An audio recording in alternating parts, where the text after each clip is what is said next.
got rid of a bunch of them, and these are the ones I couldn't find anybody at the time, and so they just kind of been hanging around the house. And I thought, well, shit, since I'm doing eBay so much now, I might as well just sell them. And what's funny is I've only sold like two or three things on eBay. Um, and so today I was listing them, and it got to the number 10, the 10th one. It was like, oh, you reached your limit. You can't sell anymore for this month. So I was like, what the hell? So I said, if you want to try to raise it, click here. And I was like, okay, well, let me So, click here. I'm live streaming on Brimstone's channel. Let's fuck shit up. Process, and they just got me to 100 items and $5,000. Ah, okay. So I was like, all right, well, that's cool. I mean, I can. I was like, I don't think I'll ever get to 100 items in a month. On Brimstone's channel. Let's fuck shit up. Changing games back in a moment. That's one of my setup scenes. That's a setup scene I got. Hold on. I ain't done this in like a year. Give me a break. Oh, they're all quiet. Sound is quiet. Okay. Shit. All right. One of my setup scenes. Good job, man. That's a setup scene I got. Hold on. I ain't done this in like a year. Give me a break. Oh, it went down. Shit. All right. Okay, Did guys, it? talk. See if that's any better. It looked like it. Oh yeah. Okay. Okay, guys, talk. See if that's any better. Can you hear Went us down. now? All right. Can you hear me now? Okay, Did guys, it? talk. Penis. See if that's any better. It looked like it. Women Oh have yeah. them. Okay. Women have penises, guys. Okay, guys, talk. See if that's any better. Can you hear Went us down. now? All right. Okay. Cool. Oh cool. shit, Cool. they can hear you. Whoa. Ah, it just blew my ear out. Penis. The music? You have music playing? Do I? Yeah, you do. Let me. Oh yeah, you do. What the fuck? Now you're gonna get him struck a strike, man. Sorry, you guys were just listening to a Megadeth record. I'm sorry. Thank you, Megadeth, for sponsoring us tonight. All right, it should be good. Go ahead. Start the podcast. My ears rip headphones. Sorry guys, I'm not trying to blow your ears out. Leave it to Shiner, man. I'm working on it, man. I'm working on it. You still got the moving text up there too, Shader. I'm working on it. Here we go. It's just a game talk picture now. We're good. All right, cool. All right, so women have penises. Rambo, is that true? Like No. all the times that you've ever, banged a few chicks here and there, did you ever encounter a clitoris? All right, so that's an women interesting have way to put it, but penises. no, I have not. Rambo, is that If true? I had, I think I All would the have just times that- called it a man. I mean, that's what I grew up knowing. Penises were men and vaginas were women. But I mean, who am I? I mean, I'm just a guy on YouTube. Well, I mean, That's according just- to that oh my Riley God. J. Dennis person, the Blaze, that Blaze article, I mean, Apparently, it's in one of her new videos, but I don't ever watch that person's videos at all. Like I stay away from that channel altogether because they promote. You don't masturbate to it? Like not even a little bit? No, they promote fuck shit over there, man. I can't do that. That channel would trigger me. Oh, come on. What about you, Rags? Are you down with a, hot chick with a big dick? Yeah? No? What are they called? Fudas? Futanari, sir. Futanari, sir? That's really what they're called. No, just Futanari. I called him sir. Oh. I said Futanari. Futanari, sir. Rambo is Googling now. You've seen them. Chicks with dicks. Go. Man, I don't know. I think that whole argument of, oh, I was born a man, but I have a vagina. Like that is, oh my, no. If you like the dick, you like the dick. What's wrong with just saying, hey, I like dick? Why do you have to have an excuse behind it? It doesn't have to do anything with their sexuality. It's not relevant. Right, but a lot of times that's what they say though to justify their sexuality. Any normal speaking human being can sit there and come up with that conversation and have a nice conversation about it. But a lot of people will sit there and say, well, I'm gay because X, Y, and Z. And it's like, why can't Why can't if that's your sexual preference, why can't you just be happy with it? Why do people have to just be like, well, this is why I'm gay? Like, just be happy with who you are. It's all good. Nobody should have to make excuses for who they are as people. It's fucking stupid. Let's see. Rambo, Twitter. Rambo, you guys, and his Twitter wars that he gets into. So, Twitter today, Rambo. Go ahead and enlighten the group, because I know everybody. We've been hit up on Twitter having people ask us to talk about this. So. Well, I don't even know really whatever sparked it. I happened to be on today, and a little notification popped up on my screen saying that Jack Move Johnny had done a video, and was titled "The Truth Behind Weapon Wheel Podcast" or something like that, and the truth about Hard 8 Times. And so I was thinking, all right, well, I'll listen to it. See what He's been broadcasting from a prison cell this entire time. And so I listened to it, and apparently, like Hard 8 has gone off on some sort of like prima donna shit. No, Whereas, not him. yeah, No yeah, way! I know it's shocking, right? But he's don't you know he's your real YouTuber? He is your commentator's favorite commentator. Well, he's something, I can tell you that, because he I guess wants Jack Move Johnny to quit talking to residential That's funny. Resurrection 4345, the one that does the videos. He does commentary videos on Weapon Wheel podcast, on a couple of Weapon Wheel podcast members, BG, Bond, and Hard 8. Usually those three. He does go on him a couple, a few times hard or whatever. But I mean, that's just his channel. I mean, who cares? But he wants, since Hard 8's mad at Rez, he wants Jack Move Johnny to not talk to him or not mess with him, and stay loyal to Hard 8. Even though Resurrection has been supporting Jack Move's channel since the beginning, like the actual, like watching it, being there every stream, in the comment section or in the chat during the stream, actually donating money to his stream.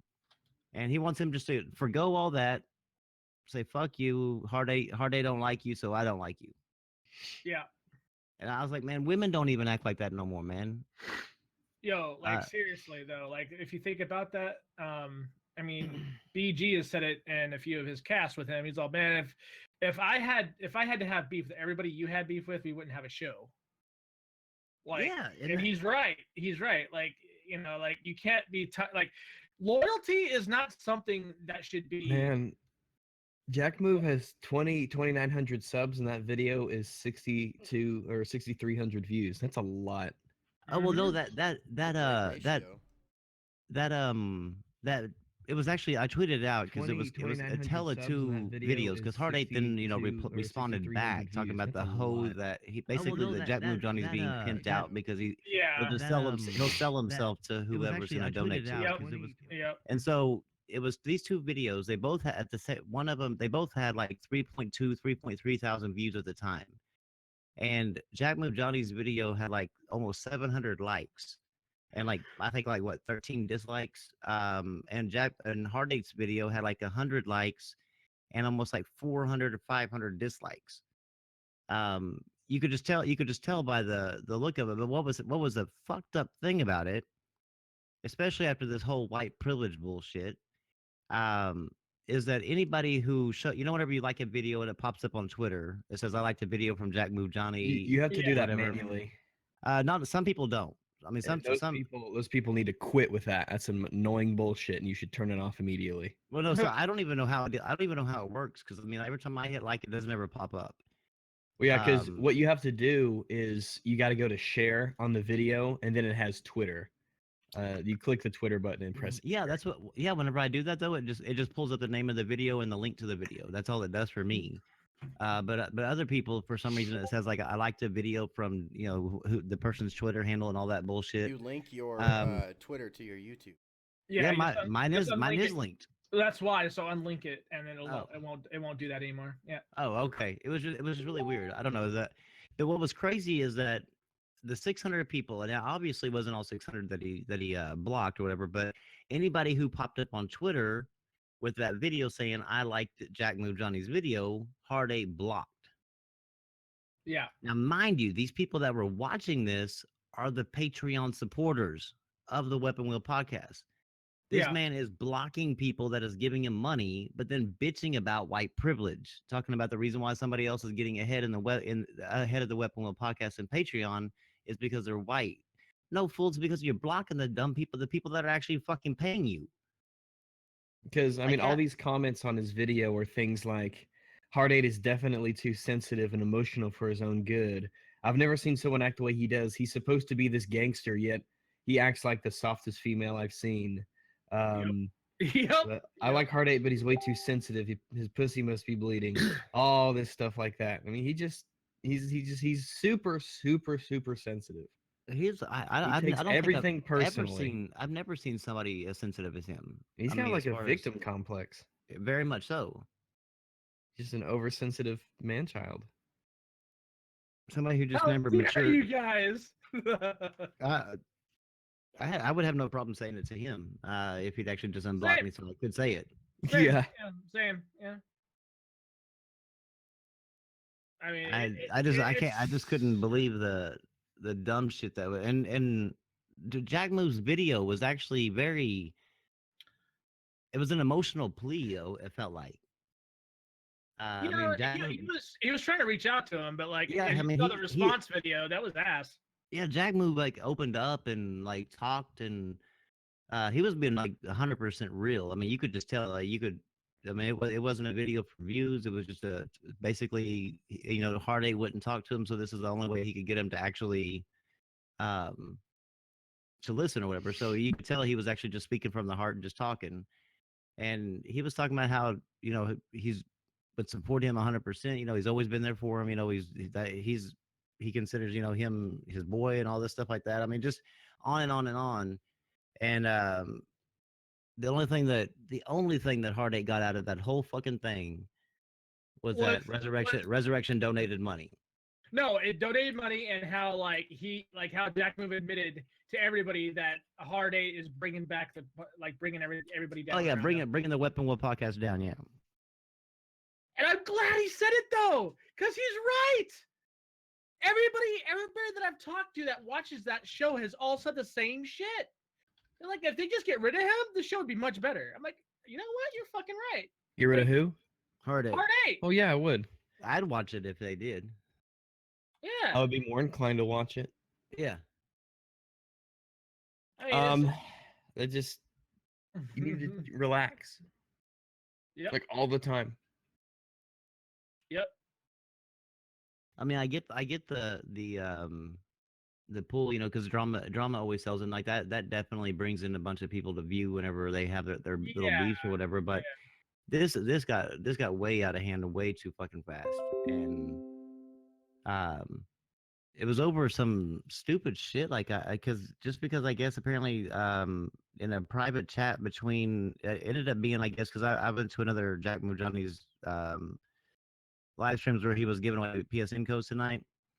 Yeah. And that got brought up again or whatever. And apparently what it was is they were in a private chat or something, a private little call, and Jack Move would not badmouth Resurrection.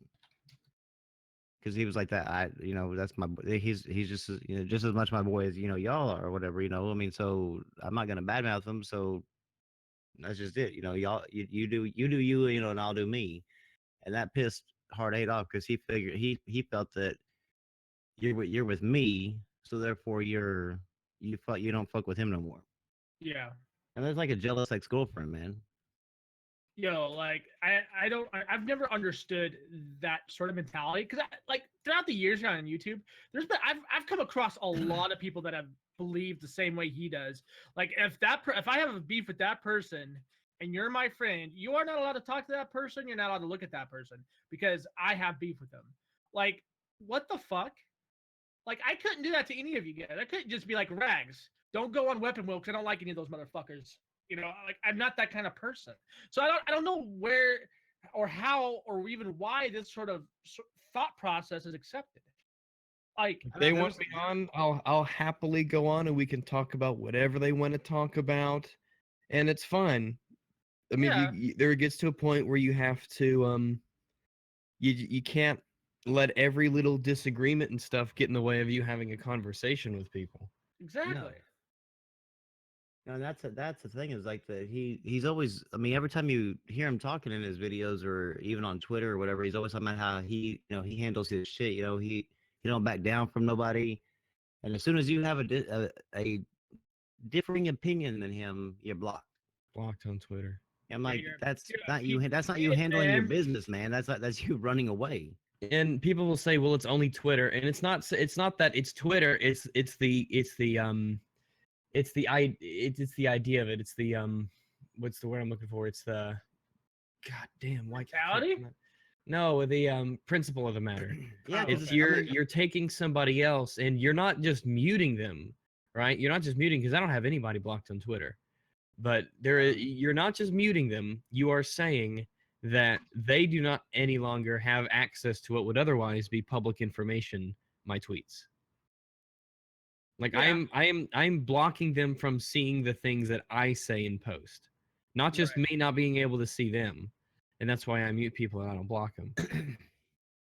I mute people, I don't hear them. And I have a lot of people muted. I have bots muted, people who trolls who do the same thing over and over and over, spammers, that sort of thing. But I don't have anybody blocked.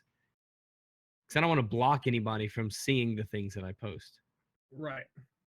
Yeah, I don't block anybody either. I don't. And what the strange thing is that what he another thing that he does, and he did it with me, is that he blocked me, and then of course somebody like sent me a screenshot or whatever, and that sent me over into the incognito window to take a look. But then he's like subtweeting me, like talking about me in a tweet, like after you've done block me. That's like a bitch move. Like if you want to talk about me, like unblock me and talk about me. I'm right there. I'm not running from the damn conversation. This whole block then mock mentality it's really not. I mean that's a really pussy thing to do. Yeah. I mean, because it happens all the time where I will reply to somebody or I'll quote somebody and I'll disagree with them and they'll block me and then they'll run back to their Twitter mentions and try to get some sort of catharsis from the fact that they've been publicly humiliated. Yep. Like, let me see. Like with the last time it happened was, I think it was yesterday. Let me see. This guy Christopher Melkus had said basically that someone said when it came to video games, a product that should be valued by nothing else other than how fun it is to play, yes. And so Christopher said, so if a video game where you play a KKK member chasing black people was fun to play, you wouldn't care about the content? And so I quoted him, I said, I wouldn't know. I've played games where I kill American soldiers and that doesn't bother me. And in Grand Theft Auto, I've done horrible things to people. So what? And he instantly blocked me and he fled back to his mentions. He blocked everybody who communicated with him. He's like, I pissed off a bunch of idiots on Twitter tonight and I feel very good about it. Time for the sleep of the righteous. Because I guess that's what they consider victory, is just making people upset. And we're more ashamed to, if anything else, we're just ashamed to be the same species as you, not so much that we're upset and angry. It's like you're stealing my air, motherfucker. But it's like I just disagreed with something you said. Because what you said was, I think, ridiculous. It's like, nope, if someone disagreed with me, gotta fucking block them. They can't see anything I do. Gotta build a wall. It's gonna be an amazing wall, right? Everybody's gonna like it. Yeah, that'll be the best. Mexico's gonna pay for it, right? This morning I heard on Fox News that GameStop's closing 150 stores. Yep. Woohoo! Yeah, boy. Yes. Fucking burn. I'm not too upset about that. I'm not either. I think I'll be able to catch my Z's tonight with no problem. Yeah. It's like, oh look, G2A, hi. Penguin, hi. What is that? Best Buy? Oh, hi. Like, Best Buy and eBay. Best Buy, eBay, and Amazon, man. That's where I do all my shopping.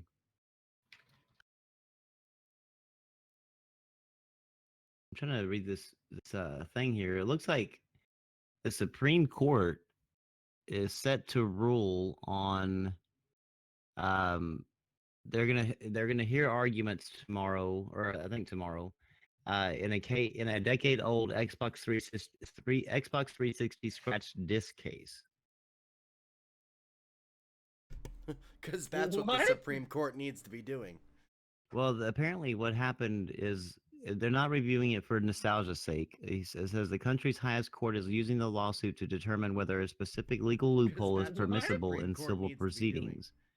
And trying to figure out like what that loophole is. It looks like the people. Okay, here's where it gets unusual. It says the individual plaintiffs asked the courts to voluntarily dismiss their cases, which in legal terms is a final decision.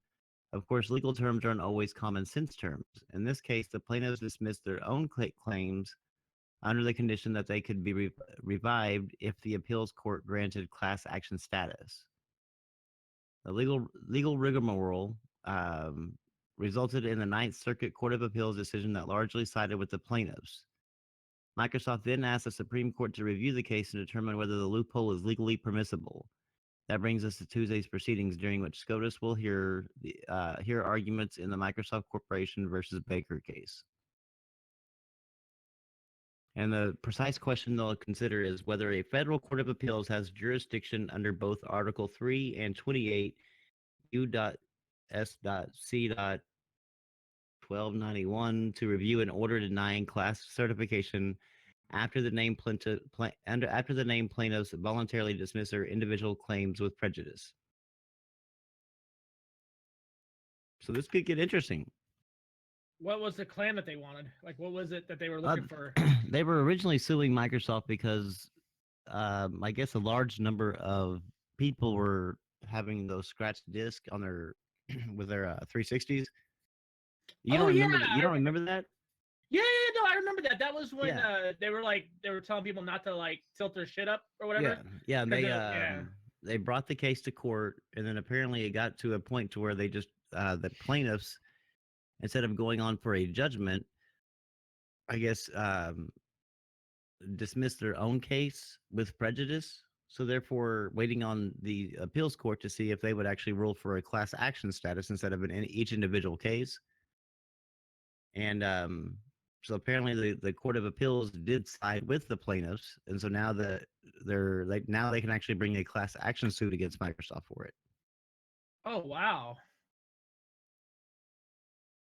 And so now that Microsoft has asked the Supreme Court to rule if that was actually legal or not.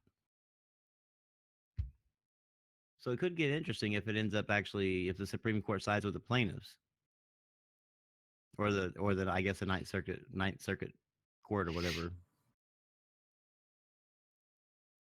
Interesting. I don't know. I don't. Is it really Microsoft's fault that people like put their system standing up and? Well, especially if it tilts, then it ruins the disc. Well, I mean, from what I remember, I mean, this is a long time ago this happened, but from what I remember, is that when you get the system, obviously it shows you the system being like set down at a horizontal position. Well, people were going home and I guess they couldn't find a place for that to sit like that, so they were standing it up. And when they were standing it up, they would put the disc in, and some 360s would put a scratch, like a big scratch in the disc, and so therefore rendering the disc unusable. So therefore that's whenever they brought the case against Microsoft. Didn't it leave a ring around the disc? Yeah, basically it just like a scratch or a big ring or whatever where you couldn't use the disc anymore. And so I'm wondering is that really Microsoft's fault? Or is it the fault of the person that actually stood the damn system up?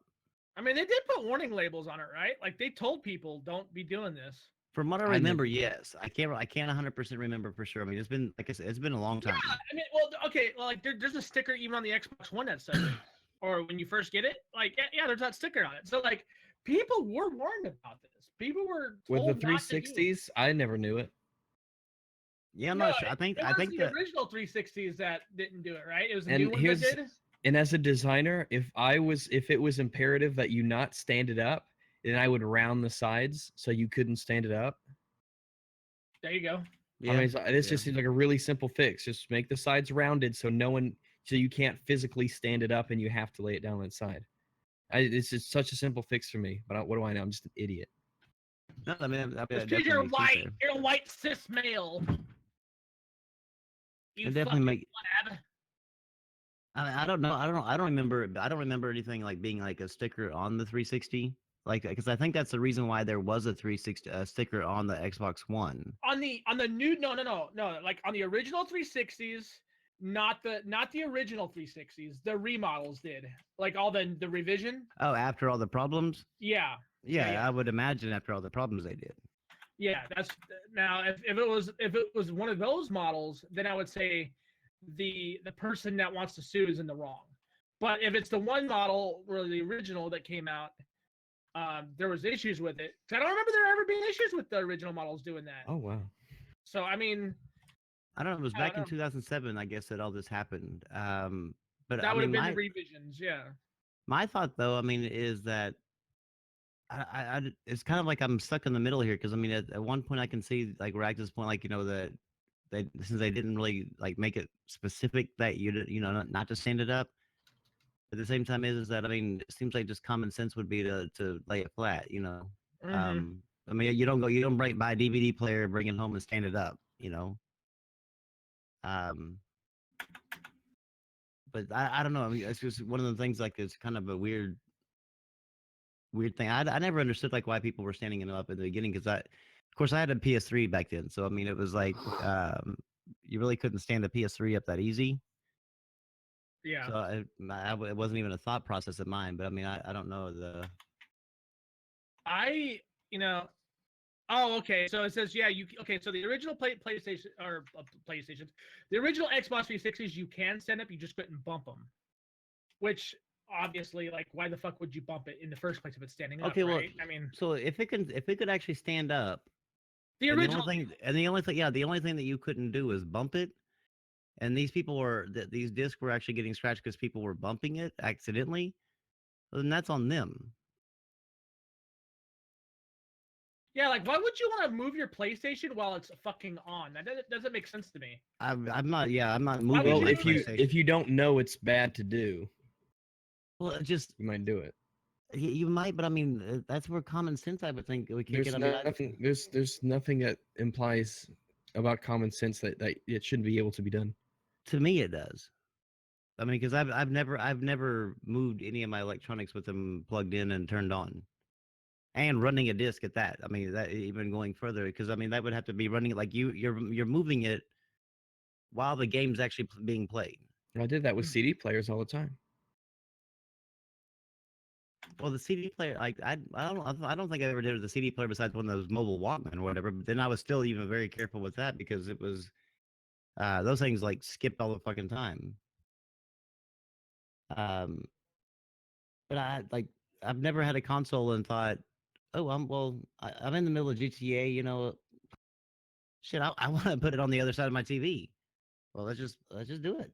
Yeah, I've never done that either. Even on my PS2, my PS1, I've never done that. It never crossed my mind. It was like if I wanted to do it, I would be like, all right, I'm gonna stop the game, turn it off, move it over, and then. Well, people don't just sit there and say, "Gosh, I want to move it somewhere else for its own sake." A lot of times, I think what people probably did was they had it standing up. They were playing the game. They noticed it sitting there standing up, and probably thought, "You know what? I feel more comfortable if it was laying down and it was more stable." And so they went over to put it down to make it more stable, and then it scratched the disc. They weren't just like, "Gosh, I want it to be on the right side of my TV instead of the left." Am I really the voice of reason now? I know, right? Like, we were doing really good, like cutting people down, like with our. I'm thinking to myself, like, am I really just that cynical? Like, am I really that much of an asshole? Like, I'm wondering that myself now.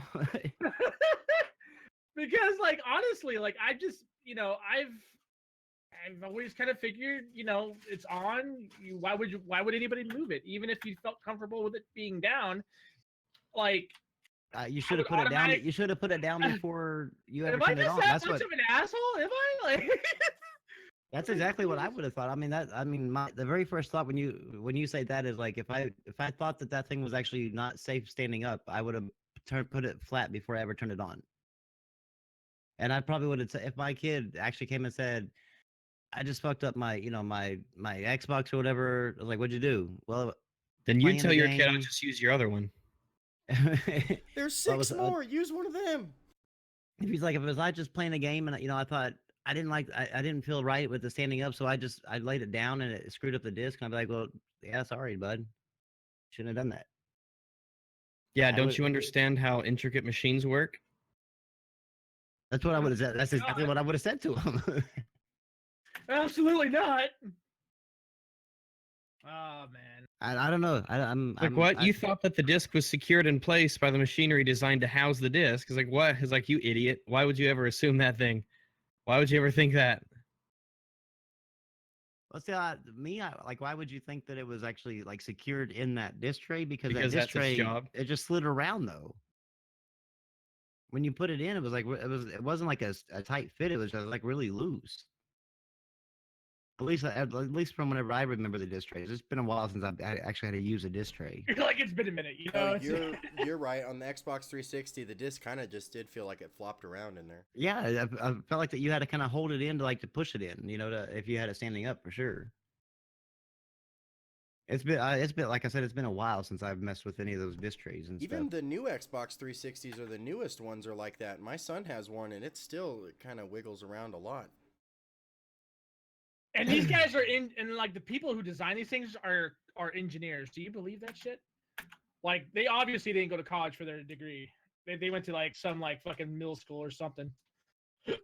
Because I don't know, like if you're an engineer, like nine times out of 10 when you deal with a room full of engineers, like the majority of the time is based on functionality of the product that they're trying to make. So like, is this safe? Is a lot of questions, a lot of different mathematical design things are coming into place, and a lot of times the reason why shit isn't being released on time is because engineers are tying it up in fucking, well, what about this? And what if scenarios? And what would this do?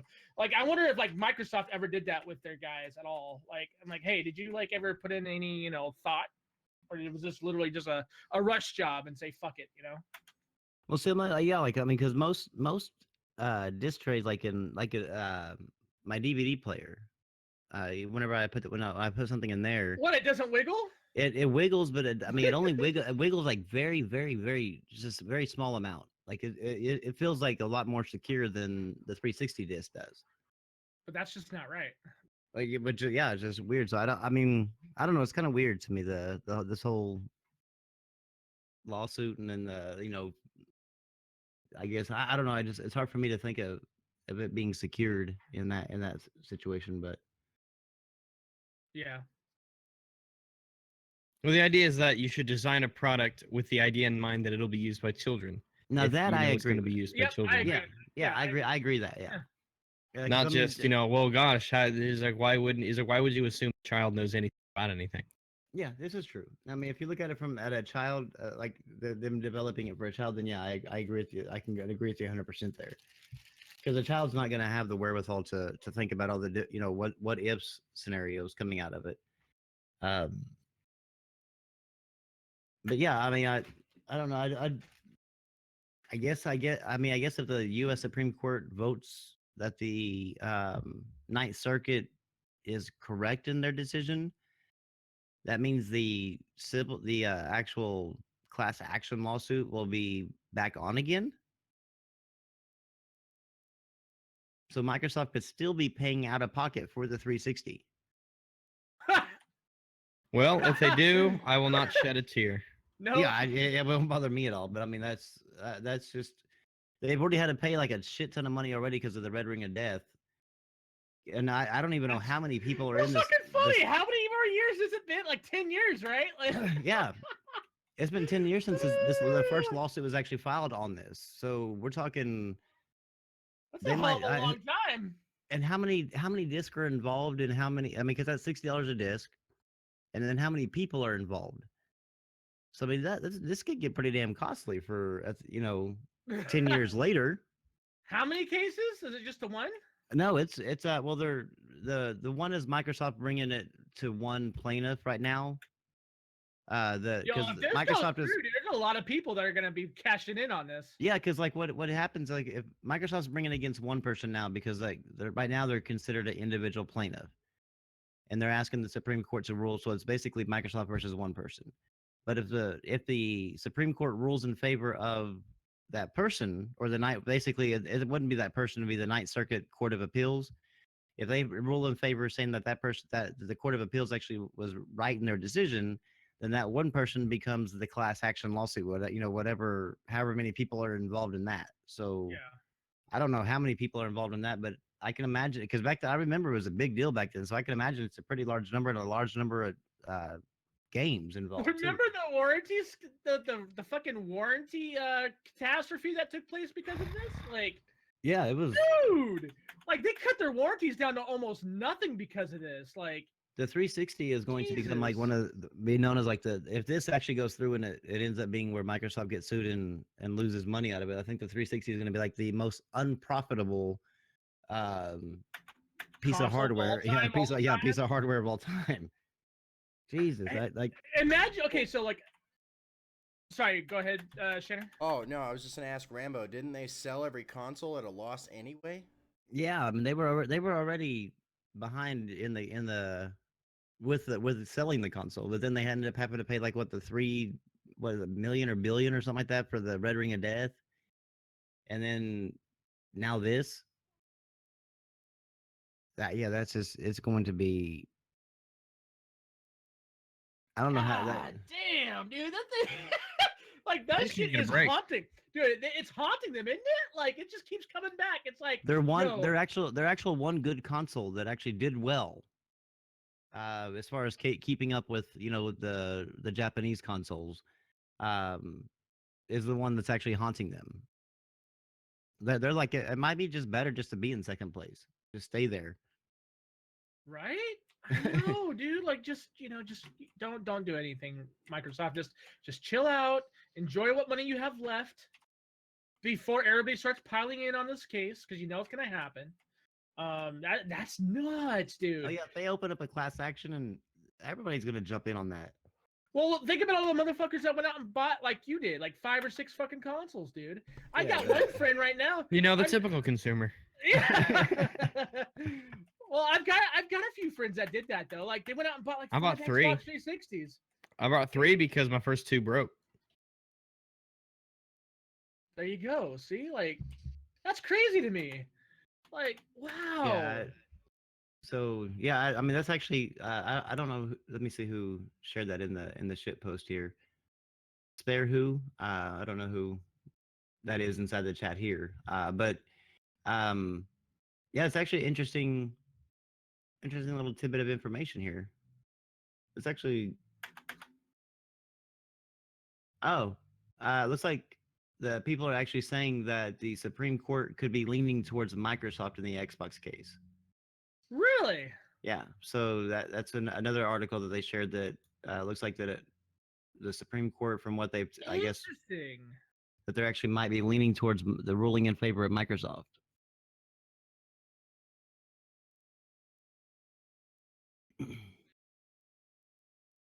That is crazy. So Supreme Court might actually rule in their favor, huh? Yeah. I don't know. I don't know how I feel about that. I mean, people were kind of shit on during that time anyways when it came to their warranty, remember? Like they're like, "Oh, we can't afford this shit." So like they fucking treat the customers like shit. So like, I don't know, man. Like I don't know how I feel about this. I don't know. It'd be interesting to be if we could actually hear the actual argument between them, and if they Totally. if they I wanna publish hear that, this, so that yeah. way we can keep up It's with what's that going on. grade A YouTube content ready to be happening, you know? I mean, grade A. 110% entertainment. Well, I mean, I guess it's not. I mean, it's not really too weird for the government at this point. I guess people in the government siding with large corporations. No, it wouldn't be the first time. Because they have effectively sold us out to the highest bidder. Don't they always? Yeah, but they just basically made it not illegal anymore. So now our ISP addresses, our ISP Oh yeah. So providers, what happened? Yeah, so that. what? Yeah. So what What happened the with that? fuck? they repealed the law that basically stopped our ISP people from selling our viewing data or browsing data to Why? companies. Why would they do that again? I don't know. I really don't. I don't know either. When I read that, I'm like, what? It's because they're all fucking. Everyone's corrupt. Everyone. It makes no sense. I mean, if you look at the people that voted for it, the what's his name, H3H3 actually has a video up talking about we're sold to the highest bidder or whatever, and he actually shows some senators actually voted for it, and almost every single one of them, well, every single one of them were getting money from these AT&T, these big corporations. Why that shit isn't illegal just makes me so fucking angry. Yep. And Trump's okay with this? I don't even know if I don't know. His FCC guy is anti-net neutrality, which I'm not a fan of at all. Nope. So I mean, this is actually just one more step closer to getting rid of net neutrality. Oh fuck. And what's crazy is that H3H3 actually said this, and I didn't even know this. That it's not just happening here. You know, people are saying, you know, I guess people were tweeting him or whatever, saying that, you know, that's America doesn't really affect us, you know, or whatever. And he's like, but it does, because they're like the UK just passed a similar law, but their politicians were just a little bit smarter, and they actually said that they passed a law, and the law was written to where they gave permission for these companies to spy. Actually, this is the wording of the article, to spy on their citizens, but the government officials were exempt from being spied on. Of course. What? Yes. There are some people in the UK I know that are going to be fucked. Brim knows one of them too. Yep. But basically, the H3H3 actually said that these politicians that voted in favor of this, he's like, they didn't think this thing through, because now their information is actually up for the highest bidder. And so therefore they can be blackmailed. Because I mean, if you actually want to, if you know where, like, say, Ted Cruz lives, you can, and you know, I guess who his internet service provider is, and you actually have enough money, because I don't. But you could effectively buy that bit of information from a Time Warner, if that's who he's with, and be able to see every bit of his browsing history. Wow. That's Like, fucked up, dude. I hope that, I mean, I know they repealed it, but I'm hoping that eventually, like really soon, that they put something back in its place, or something, that this is just something like in the meantime that we're just kind of fucked or whatever. But if this is actually them effectively trying to roll back, going all the way back before, like, to get rid of net neutrality completely, it's not a good thing. This is a terrible thing just everywhere. It's so bad. It's terrible. And it pisses me off. Between this and the healthcare thing, is like, what the fuck are these people doing? Holy shit. The level of incompetence is just insane. What the hell are these people doing? Don't even get me started on the damn healthcare thing. Like, how the fuck do you run every branch of fucking government and you can't get a bill passed? Yeah, so Because what they didn't happened do with what we that? voted. They didn't do what I fucking voted them in to do. Yeah, exactly. Oh, I know. Well, I know, but I'm saying that Like, we're gonna repeal and replace Obamacare. It's like, sweet. A lot of people agree, and we're gonna vote for you to get rid of this. And then they finally get into fucking office, and they don't do that. And then they wonder why it only has 17% approval. It's like, because you fucking people just need to do what you said you were gonna do when we voted you in. Well, they were basically, Instead of pussyfooting around it. Wasn't the American Health Care Act the one thing that he was talking about? Wasn't it basically just a different version of Obamacare? It's just Obamacare light, really. Yeah, It made it a little bit better, but that's not what we. Yeah, we didn't vote him in for giving us Obamacare light. We wanted Obamacare gone. We wanted back to where we have actual insurance companies that actually compete. Because he promised us, like, he was going to get rid of the boundary lines to where we could actually, I could get insurance from a company out of New York rather than I think this is more Ryan in terms of the bill than Trump is, but I don't know what's going on, because Trump told him to pull it, and Ryan can go and fuck himself. I'm done with him. I want him to. He's a fucking piece of shit. Oh, So I used to kind I'm- of think, oh, he's I guess he's something else. But no. Fuck Paul Ryan, man. He's not a conservative.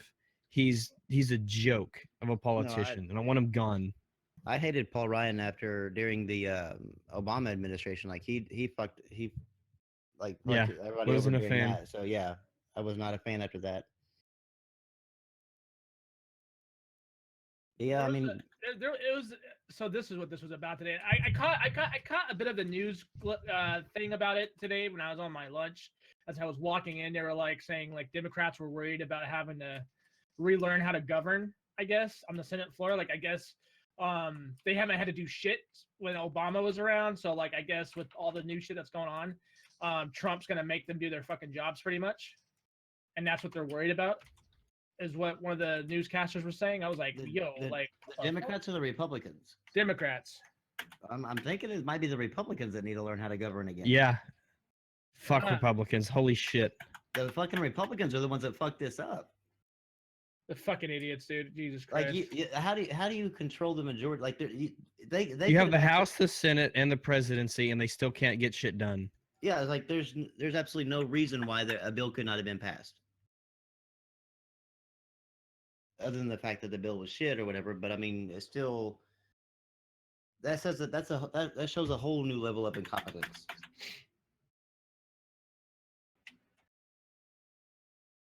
But I mean, Yeah. I did like Trump's ultimatum to the Republicans.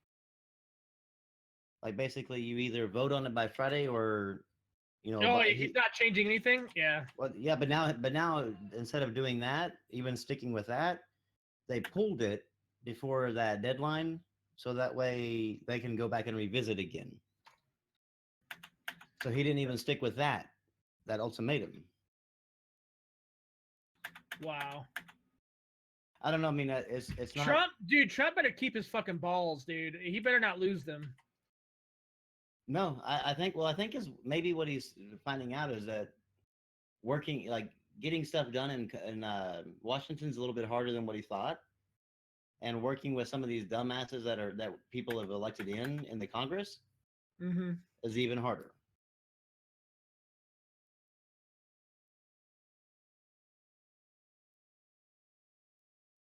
Because I honestly do not know how Paul Ryan still has a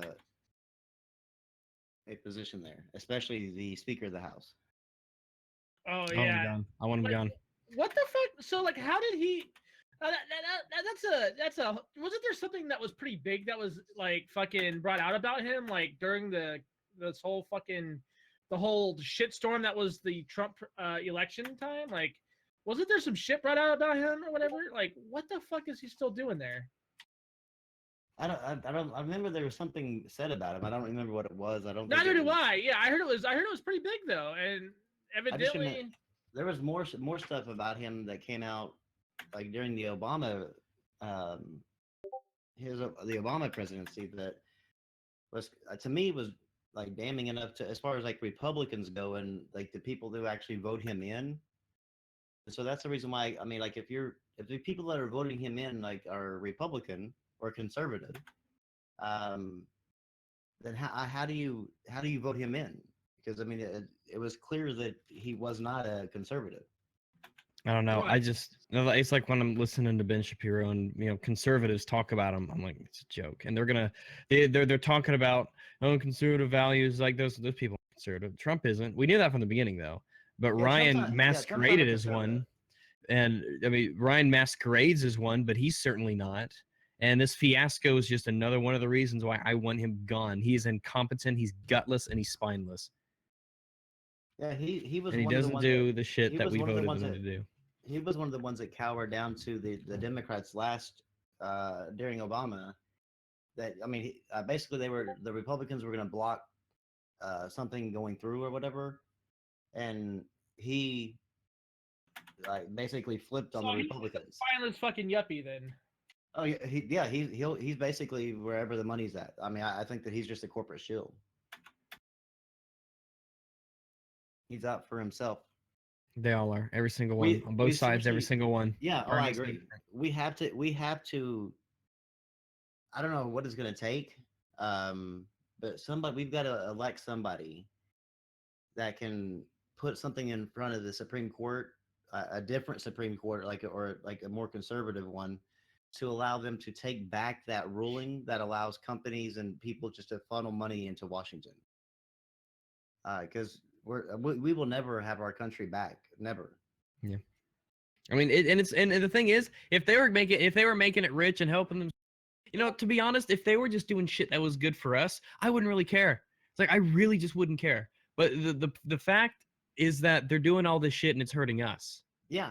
It's like I don't. It's one thing to take a bunch of money from people and then have it actually help the voters, but then you do that shit and it hurts us. I mean, like, how do you justify just letting just having all your personal browsing data? It's like, how do you justify the fact that you just open up and say, yeah, it's okay for companies to just take this and sell it and without your consent?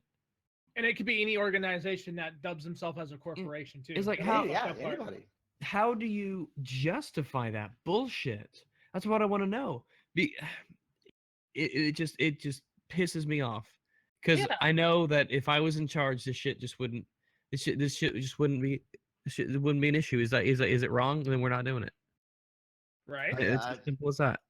I would have voted. I mean, if I would have been in there, I would have voted like no as quickly as possible. Voted no and laughed at anyone who brought it up. I don't understand how morality can be so fucking blind. Like, well, that's the thing is like the conservatives are the ones that actually mainly voted to repeal it.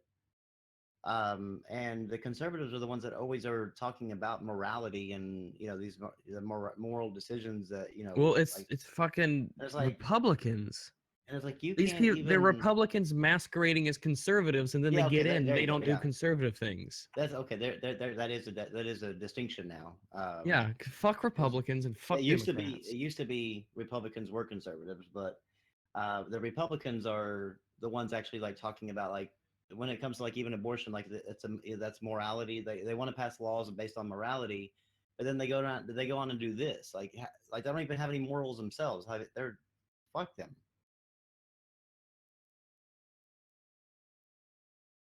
Wow. I don't get, man. I don't understand this.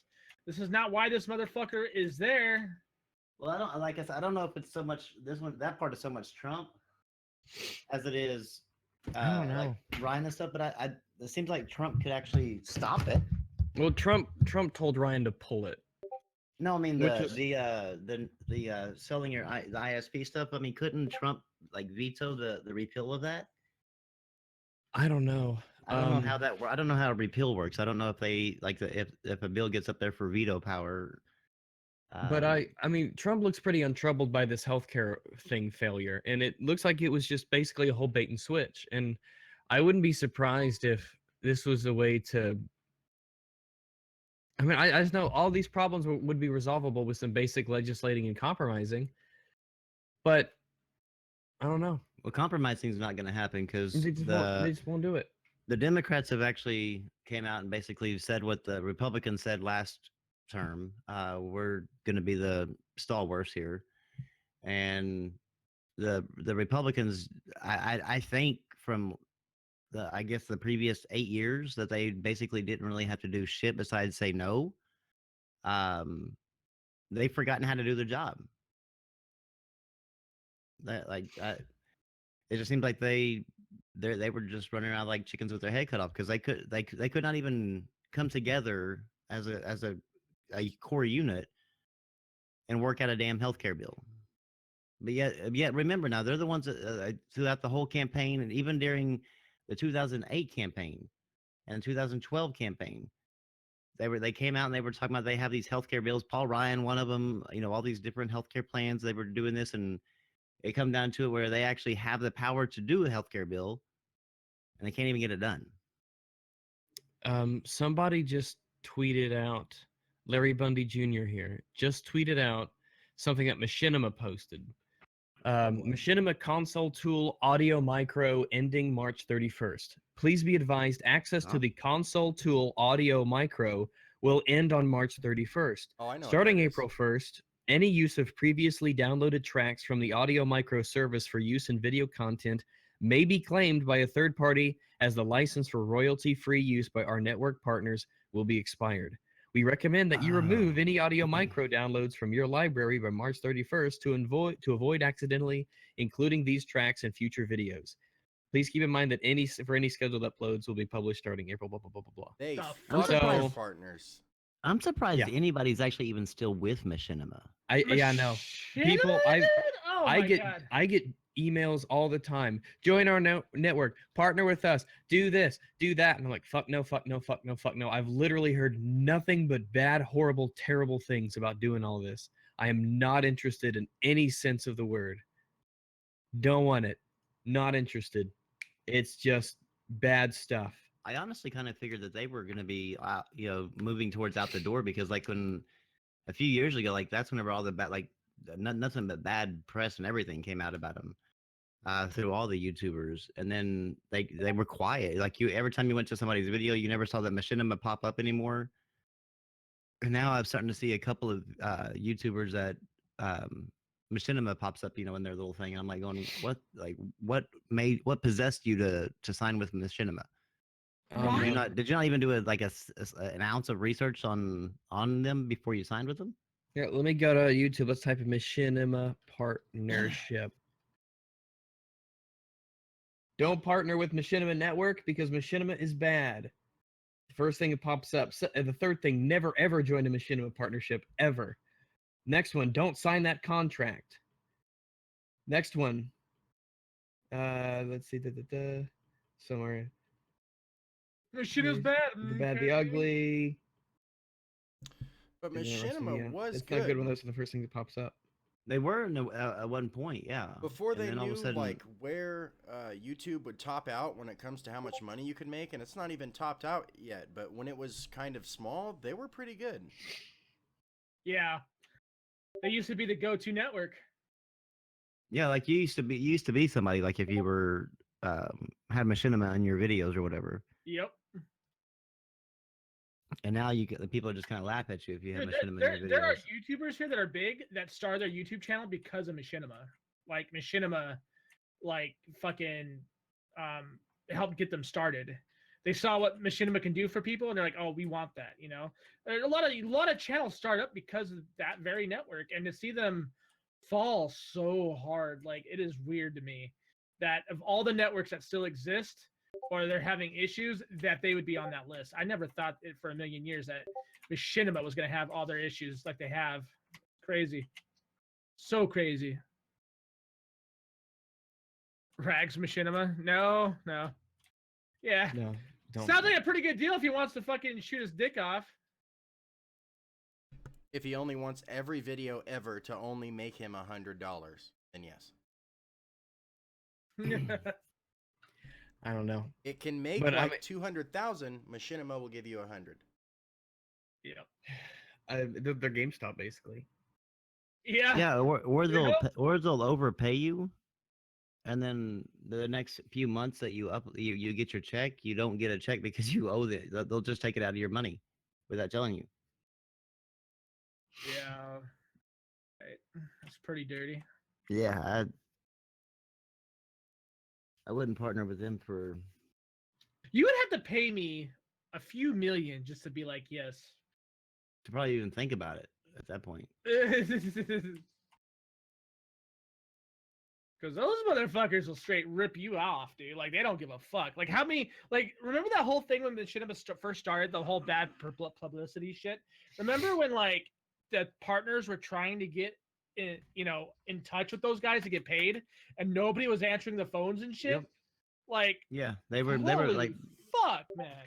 Then they started making videos talking about like show it like she even record like playing some of the recorded calls, like them trying to get in touch with them and stuff, and they even put on an internal hold or whatever. And yeah, it got bad, man, because like they wouldn't even return calls, they wouldn't do shit. They basically just kept sending out publication like to them, like notification in their email or whatever, but they would not respond to anything.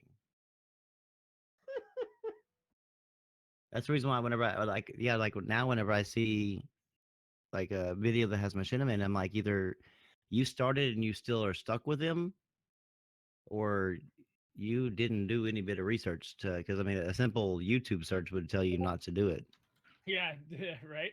Like, stay away. Do not go. Do not collect $200. Like, I don't know. I mean, look at what's funny is this sort of shortly happened right after that whole thing with Yaush. If anyone remembers the Yaush network, same fucking thing, dude.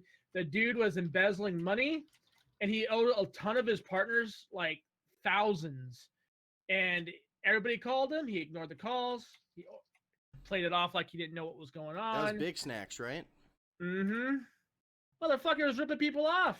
Like, Jesus Christ. And right after that, that's when Machinima went downhill. So it was like, is there a trend here? I don't know. That's crazy. Yes. Hey, is there anything good to talk about? New Sorry, Call go of ahead. Duty. New Call of Duty? Yeah, Call of Duty World War II. Yep. Looks good to me. I mean, I know we just got a screenshot of the leaked screenshot, whatever, but I'm cool with it. Fine with me. I'm down. Yeah, it's fine with me. None of this future space nonsense. I Hell wouldn't yeah. really have a problem with it if it wasn't all just silly and ugh. Wiener. But the Yooka-Laylee Oh, yeah, Yooka-Laylee. getting Oh my gosh. slammed with refund requests after dropping JonTron. I'm glad too. Me too, I'm glad. So, okay, the whole JonTron thing, like, what was it? Because he was, why did they drop him? JonTron said some controversial things, some inflammatory things, one might say, after the debate he had with Destiny. Mm-hmm. Right, because JonTron isn't a good debater at all. He's just not a good debater. He's never really done it. I mean, No, he's never really done it.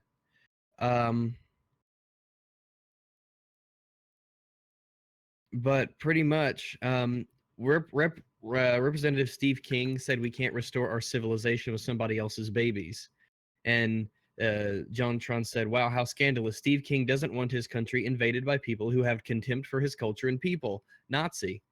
No, there you go. And so he said a lot of things in this debate with Destiny. He said, like, why is it bad for white people to resist their own demographic displacement? Things like that. Yes. And he also said wealthy blacks also commit more crimes than poor whites, which is actually true. statistics, yes. Statistically true. It is true. He didn't have them with him when he made the claim, but it turns out it is actually true. So a lot of people called him a racist and a white nationalist and all this stuff like that.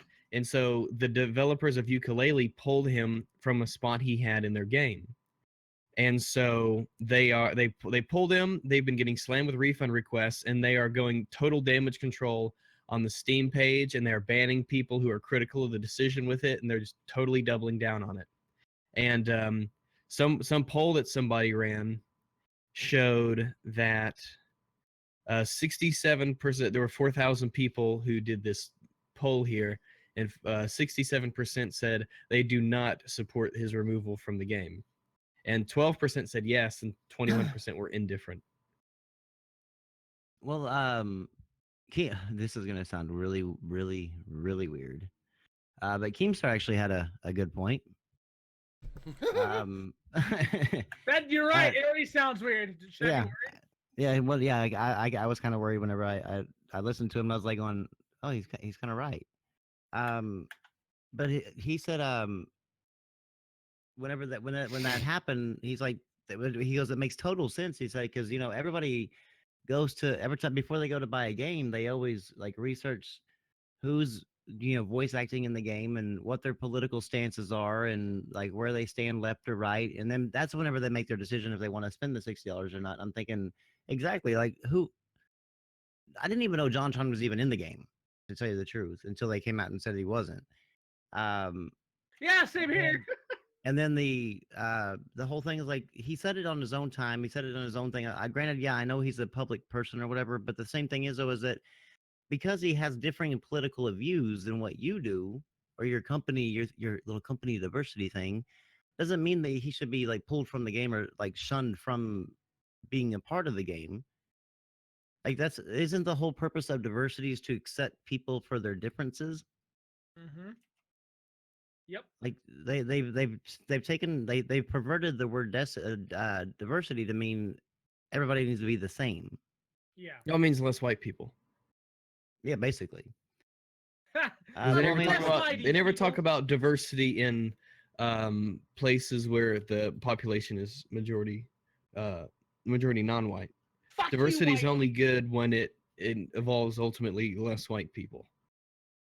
well, speaking Fuck of it, white diversity, faces. somebody linked in the chat here, or in the Discord, College Diversity Council posts fake racist flyers in order to promote, preserve, and protect on-campus diversity. The flyer said, "A notice to all white Americans. It is your civic duty to report any and all illegal aliens to U.S. Immigration and Customs Enforcement. They are criminals. America is a white nation." The Diversity Council was going around posting this to actually inflame people against white people. Wow. Wow. That is garbage. What They the can't. fuck? I guess they posted on their Facebook like an apology, an admittance to doing this, but nothing's done. Like as far as I can tell, like nothing has been done to these people, and it's because it's okay. Like in America today, or actually I think in the world, I don't know if it is so much in the UK anymore, but I know in America it's like you are not. It's almost like you aren't really one of the American what they consider the Americans if you don't have this disdain for white people. It's like that's an okay thing and an accepted practice. What is wrong with people? Hey, I need to make a run real quick. I'll be gone in like 15 minutes. Okay. Okay. What is fucking wrong with people, bro? Like, I what don't the know. It's shit? like quit making everything about right. Like somebody tweeted out today. I guess there. And Yeah, I retweeted it. Yeah. God be with no. I mean, God be with anybody going through this in Washington right now in the DC area. But 15 girls or 14 girls have gone missing in the 24-hour period, and they happen to be all black girls because DC is very heavily populated with black people. So I Mhm. mean the odds of that happening are very high as far as them being black. Yep. But somebody tweeted out this black lady tweeted out, um, why is this not making news? You know, and somebody replied to her as like it's all over Washington D.C. news. You know, it's everywhere. Every single channel's talking about it. She's like, but it needs to be national news, and we know why it's not going to be national news. Oh boy. Um, I mean, she made sure she listed out why instead of these 14 kids or 14 female children or whatever, you know, she made sure she listed out black in there. And so it went through the thing, and then somebody replied back going, exactly. And we know that if it would have been 14 white people, it would have been all over the news. And I replied back to both of them. Or all of them. I was like, quit bringing this about. Like, why are y'all taking such a tragic situation and turning it into fucking a race war? It has nothing to do with race. I said, if y'all actually listen to the fucking news on the whole situation, the whole police department in DC says that this is actually not a high number for their area. This is actually normal. Isn't that scary though? What you just said. Think about what you just said. Yeah, that's fucking sad. That's fucking pathetic. That shouldn't be. That People should should be never more be a worried normal. when a police guy comes up, or chief or whatever he was, comes up and says this is a normal number. You should really take a hard look at your own backyard and be like, we should do something about this. We should fix Exactly. this. And that's the reason why. I mean, that's the reason why it's not making national news is because I mean, that would be like saying, we had 25. If I mean, like it's like Chicago having It's like 10. some sort of like fucking sick fucking numbers to have a goal of. You know what I mean? Yeah, yeah. I mean, well, like look at Chicago. Like if Chicago had 10 murders, well, I mean, that might actually make the news because it'd be like, my God, they only had 10 murders. But we're just gonna say that didn't make the news as far as like it being so low. But if they only had 10 murders, it wouldn't make no national news Yeah. because it's a normal thing there. It's like murder happens. It's like it would almost make national news if a murder didn't happen. And so, I mean, if it's a normal situation there for 14 girls to go missing in a 24-hour period, God help me, man, that would like freak me out to have Mhm. to even be living in anywhere near that with my kids. Um, that's never going to make national news because that's just a normal thing. The police aren't turning it into the national information. The FBI is not involved with it because of the fact that it's just normal. That's a way of life there. It needs to stop. It needs to change. I definitely Fuck agree with yeah, her it that needs it. to stop. I Yeah. definitely agree with that lady that it definitely should make national news, but not because they're black or because of some sort of race thing, Yeah, it's a but wrong because there's reason. 14 missing girls. Yeah. Yep. Like why are we focused so much on the color Yo, of the girls why or are color of somebody's skin? Let's why are focus on we? the fact that these are girls are missing. And it's a normal thing for according to some Yes. fucking law enforcement. Why is it a normal thing? That shouldn't be a normal thing. Like whenever the police chief it was so fucking chilling to watch that police chief. He was in a room full of the mothers and the family members and the residents in that community, and he just looked at him. He's like, look, he's like, I know we all are talking, it's a lot of girls have gone missing, we've talked about this. He said, but I'm just gonna tell you just like it is, just like it is. He's like, it's not really a high number. This is actually pretty average. I was like, what? Yeah, that's not When I right. heard 14 girls missing in 24 hours, I'm thinking that's a high number. That's a fucking outrageous number. Something's up. There's got to be some reason for it. But whenever he says that's a normal, that's scary.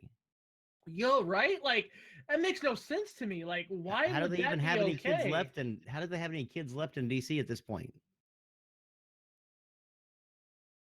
I don't know, Like we're just, oh yeah, it's not that high. It's a normal number. It's fine. Like what? Yo, someone fire that motherfucker and get somebody that can do their goddamn job. Like, yeah, because there's no reason why. I mean, even if that is the normal number, there's no reason why that number should not be declining. Like, well, we shouldn't be just saying, oh, it's okay. It's yeah, a no. quota. We have a quota. We're fine. No, I mean they said they're concerned and they're looking for him and doing all that stuff, but they have no reason to believe that it's through like a sex trafficking ring or a human trafficking, because that's what I guess that's where the parents were going with it, thinking that with this many girls being missing in 24-hour period, that it sounds like some human Sex trafficking. ring is fine, you guys. It's fine. It's good. They're not breaking any laws really right now. So Yeah, the guy was kind of like he was like, yeah, we don't really think that, it's like it's just like this is just a normal how do you not thing. think that though? Like I don't know. It blew me. I'm telling you, it blew me away when I watched that video, when I watched that press conference. I couldn't believe it. I was like, how are you sitting there just like, I just got a burger today. I just ate a burger, right? I killed a cow. That's fine. Yeah, no big deal. Yeah. It blew me away to see. I mean, you could tell he was concerned. I mean, it wasn't like he just like said, fuck it, who gives a shit about it. I know. But it was it's just weird that, like, I mean, I guess if you do that kind of job forever, it's like you start becoming numb to it. You know what I mean? Yeah, because you have to compartmentalize. But I mean, but still, like, we should yeah. be trying to, instead of trying this about race, and maybe he's not in the wrong for saying it, but I'm just saying, like, when you have had a huge rampant problem in all the political parties, like the Democrats. I mean, look at how many Democrats or supposed liberal Democrats that were busted for like child pornography or sex scandals or drug trafficking shit. Like, you look at that and you're like, no wonder these motherfuckers want a communist nation. Like, they don't want to be spied on. They don't want people knowing what they're doing. They want people to be fucking oblivious to what's going on. They don't want people to fucking know, oh, hey, Joe Blow down the street that he's registered as a liberal Democrat. Oh, by the way, he's a sex offender. Not saying all Democrats are liberals or this guy. I'm just saying there's a pattern. There's a massive pattern. A lot of Twitter accounts as of recently has been kind of coming up and being put under investigations. And some of the biggest anti-GamerGaters were actually pedos. Isn't that lovely? And there's a few of them that are on Twitter. You just look it up. Look up GamerGate, and then look up Democrat or SJW XY and whatever, SJW GamerGate pedophile or whatever, and you'll see like I'm pretty sure you'll see a few people. It was like last month, I think. That honestly doesn't surprise me, though. Well, you of all people know a lot about GamerGate. You were in it. Yeah. Does that yeah. surprise you? It does, because like a lot of these people are supposed to be about being for the people. Like the whole thing about a Democrat, a liberal Democrat, right, is to bring everybody down to an equal playing level. That was like the core idea at one point, that everybody should be on the same playing field regardless of your stature. And it's gotten so bad to the point that they don't want to be on that level anymore. They're trying to change the rules now. So because let's say Rambo makes X, Y, and Z. Let's say he's a millionaire, all right, but he's got his shit honest. Okay. Yeah. Let's say you worked your ass off, Rambo, for every dime you got. Now you're gonna have some people that are wanting dips of that, and they didn't work at all. In fact, they're collecting on unemployment. They're collecting on food stamps because they refuse to go out and get a job because they think that's too white of them. That's what's going on right now. So like one of the biggest things though was, and that was like I said, a couple of months, was some of those people have been found out that they were soliciting fucking pedophilia shit. Like this one guy, they found a bunch of kiddie porn on his laptop, and he was a huge anti-gamergater. He was part of the whole Zoe Quinn group. He was like her white knight. Found out he was into kiddie porn. Like what the fuck? I mean, I'm gonna let you finish, but I want to address something before the chat moves on. But Aztec, yeah, he wasn't saying that like the alt-righters or any or it was liberals thing like that. I think the reason why he got kind of probably put it back towards that is because of the GamerGate thing and his relationship with the GamerGate. Like I said, I'm not saying all liberal Democrats are like that. I'm saying I'm saying there was a pattern there. That's all. Well, Bryn, and he was like very closely related to the whole GamerGate thing. So I think that's the reason why it really more resonated with him than just the liberal portion of it. Yeah. The GamerGate that you left that surprised you, not the GamerGate you joined at the start. The GamerGate you left. Right. Does that surprise you? It shouldn't. GamerGate did not end the same way it began. No. Oh, it's on opposite sides of the fence. Anything. It's not just ending a little different. It's like ending complete like opposite. Oh yeah. I was trying to be, hot and cold different. I mean, trying to be, yeah. It ended like it was a completely different beast at the end of the thing. And I really wish it would have stuck with the core, because the core really had a damn good message and a damn good point. But it got perverted with like Black Lives Matter. Money does things, dude. Money does things to people. Well, yeah, but I mean, just look at Black Lives Matter. I mean, that thing actually started out with a really damn good cause, and then all of a sudden, like the more people came into it, the more it became poisoned. Yeah. The same thing with GamerGate. I mean, it started out with a really good thing, and then all of a sudden, more people just flooded with the toxicity. You can't control it either. I mean, that would be like what's it called? That would be like Rags actually trying to control his 200,000 subs. Yeah. And Corpse actually, if BLM actually did start with a good cause. No, they did. It was a very it was admirable what they were trying to do. Yeah, very very small thing. I mean, it was never so much about this racist shit that's going on now and all this stuff like that. It was always just about because back then there was an awful lot being broadcasted as far as like what would appear people being targeted. So I mean, the only thing they were trying to do is just bring more awareness to the situation. And they actually, with Black Lives Matter, when it first started, they actually had a few racist, I guess, police departments where they actually had to be completely revamped. Yeah, like what is that? They had a black police chief come in, take over for that one guy in like Virginia or some shit. Yeah, I mean it was, was it Boston or some one of those fucking? I forget. It was one of the. And the whole fucking precinct walked out in one day. The whole precinct walked out. Yeah, I mean it was get all new officers. I mean, holy shit! All because she was black. There was definitely a lot. I mean, that was a real thing. Yeah, they definitely did something good. But like I said, I mean that was very short lived. It was short. The good part was short lived. Yeah, because I mean, like it's just like any movement, like a bunch of people will attach themselves to it, and it just becomes poison at that point. But yeah, cool, dude. I really wish that like it's just the same thing, like like with the like Black Lives Matter, and then the whole the people they are now, and the feminists now. Like you're talking about the hungry children, hungry people, children in Africa.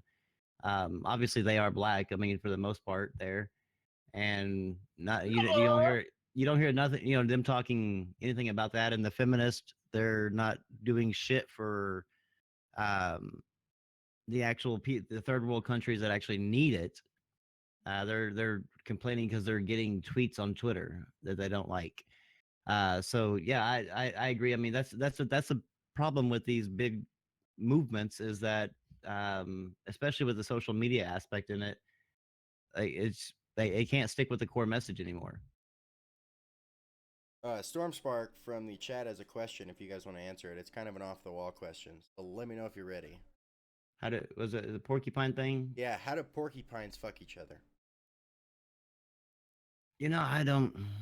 How? I All don't right, know. here we go. I'm here. He's actually asking. Curious if we know. Oh, I have no idea. Rags might know. How do porcupines fuck each other? Carefully. Well, I mean that. I guess. Actually, I think a male porcupine pisses on the female. Oh, so that's really. I think That's so. not I think I fun. heard that. I'm gonna have to look this shit up, because now you got me questioning that. Well, now my ISP is gonna sell this shit to somebody, and they're gonna be selling me porcupine shit. Well, I didn't. I think I've. Let's see. How do porcupines mate? You see the headline here is as I say. Hopefully. These days, it's difficult to roll out of bed without being hit in the face with a forehead, a kid, and a penis. We are living in the golden age of internet animalia. Hardly an hour passes without the discovery of some ridiculous-looking new species' bizarre adaptation of horrendous sex organ. We're so accustomed to this by now that we just go, nature's crazy, man, and get on with our Facebooking. Well, that's great. Let's see. Let me. It says when the female is ready to mate, she'll present her hindquarters to curve her tail over her back so that her quills don't impale the male. What if It says- won't they impale her tail? Yeah, There's I don't no know. raping porcupines when you're a porcupine. There says- really isn't. It says interestingly, No rape Old- culture. old world porcupines mate again soon after the female gives birth, but it's a sterile mating and no baby is produced. So there you What go. the fuck? There's our science section for the Game Talk podcast. Yeah, there you go. Porcupines are rape proof. They They definitely are. I mean, They are like the feminist fucking animal, isn't it? they like walk around with a permanent chastity belt on them unless they want to take it off. To Anita Sarkeesian right now. Anita Sarkeesian, you need to be a porcupine. No, because she'll probably like go to the UN and like promote porcupine quilled underwear or something. Why not? At There's least she'll be making an camel-toe honest underwear. living for once. Shit. There's camel toe underwear now, so you never know, Rambo. Yeah, I just going back to the The sporting girls. crotch of that woman, it appears as if it resembles the toe of a camel. Indeed, it does, Hazim. I really hope they find those 14 girls. Yeah, Camel toe undies. Rags is I know when 14 girls to be gone out. Was it all at once or in a what? 24-hour period. That's a lot. How's it I not know for in my- human trafficking then? When my 10-year-old, apparently that's a normal figure. But when my Where's this 10-year-old at? went in Washington D.C. The toe of a camel. Yo, fuck DC. I will never live there ever. Oh, hell no. When my 10-year-old went missing for like 3 hours, I couldn't even imagine like what these parents feel like after for 24 hours and not have a single. Let's multiply that by 8. Yeah. Man, oh man. Girl. Sad thing, man. So anything? Is there any games that anybody's looking for? Like, honestly, like it seems like game news is kind of lately, isn't it? Justice 2. Well, the thing is, I just don't really. I don't try to go out and look for games I'm excited in. There are some that kind of pop up from time to time. There's Dusk that looks kind of interesting, and I'll notice a lot of these games are not AAA games. It's so hard for me to get excited for those anymore. But there's Yeah, Dusk. I agree. Yeah. There is What was that game? That shooter game, first-person shooter game. It was like Doom or something. Are you talking about that one where it was like the one Dusk that you or first told something? me about? Not It- Dusk, no. I he's was on a talking stream and I was playing Agony part of or it. some shit, or no? Not agony or scorn, but I am interested in seeing how those turn out and look. Wait, But because somebody shared in that stream and chill server a video that the game really kind of Strafe. oh Strafe is what Strafe looks interesting. I want to play Strafe. I want to play Prey. Looks pretty good. Are they making Dead Island 2 or is that still in limbo? that's I mean they say that it has a I guess a tentative release date for this year, sometime this year. But that thing, I think every single year it's actually had a tentative release date. So I don't think that game will ever come out. I think it's in development hell. Because there's some like pre-alpha footage from like 2014 or something like Yep. that. That's about all you can find in it right now. And it's a shame because I really liked the first Dead Island for like the first couple hours when you're on the beach, and then it goes into the city and it just gets like, this is okay, you've lost your charm and your identity. Yeah, But I really would like to see another Dead Island 2. Yeah, when they announced that or talked about it or whatever, it really got me interested because I wanted to see because I was kind of like you. I kind of liked the original one. It wasn't really so much one that I was like going, oh, I want to have another one of this. But whenever they announced it, I was thinking, well, it's been plenty of years, and now we're on new gen hardware. Maybe maybe they can actually have the time and create something even better because they created a pretty decent product with the first one, and so I figured that it could possibly only get better. And we kind of just been, I guess, shunned from the information on it. Like nobody's tweeting about it. Like no from their company, nothing at all. Hmm. Yeah, I'm looking So forward to like I said, Injustice. I think it's just dead.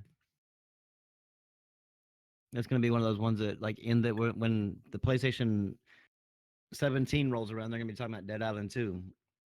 I mean, it's like there's a lot of games I'd like to see sequels to because there's a lot of ways that a company can take something and improve on it and make it better and learn their mistakes. Because there's a lot of these games that when they ship out, they just have big mistakes and problems with them, and then it kind of hurts what was otherwise a really good game. You have things like Space Hulk Deathwing, which was such a good concept, and it's like half a game. You have Vermintide's a good example. You have stuff like, let me see, I want them to do another Borderlands maybe. I would I love want to them have to another do Borderlands. another. Gosh, There's a let me see. Borderlands 3 coming. They said, I'm sure there is. well, they said that Eventually. they were gonna do it, but then It's just they've not going to never. be on the Switch. That's shocking. Like seriously, but that's not a joke. No, but I mean, I believe you. have they has 2K or anybody tweeted out about it? Earlier this year, yeah, because I did a video on it. I don't remember seeing the tweet. I thought it was like a article where they like talked to the developer and then the developer was like, well, I'm not against it, or you're that type of thing. I thought that's what it was. Well, Borderlands I 2 could is be what, wrong, like though. 6 years old or some shit like that? Yeah, it's definitely a need for another one. What Yeah, about the it's pre-sequel? That's newer. It's still fun, but don't count the it pre-sequel. shows its age a lot.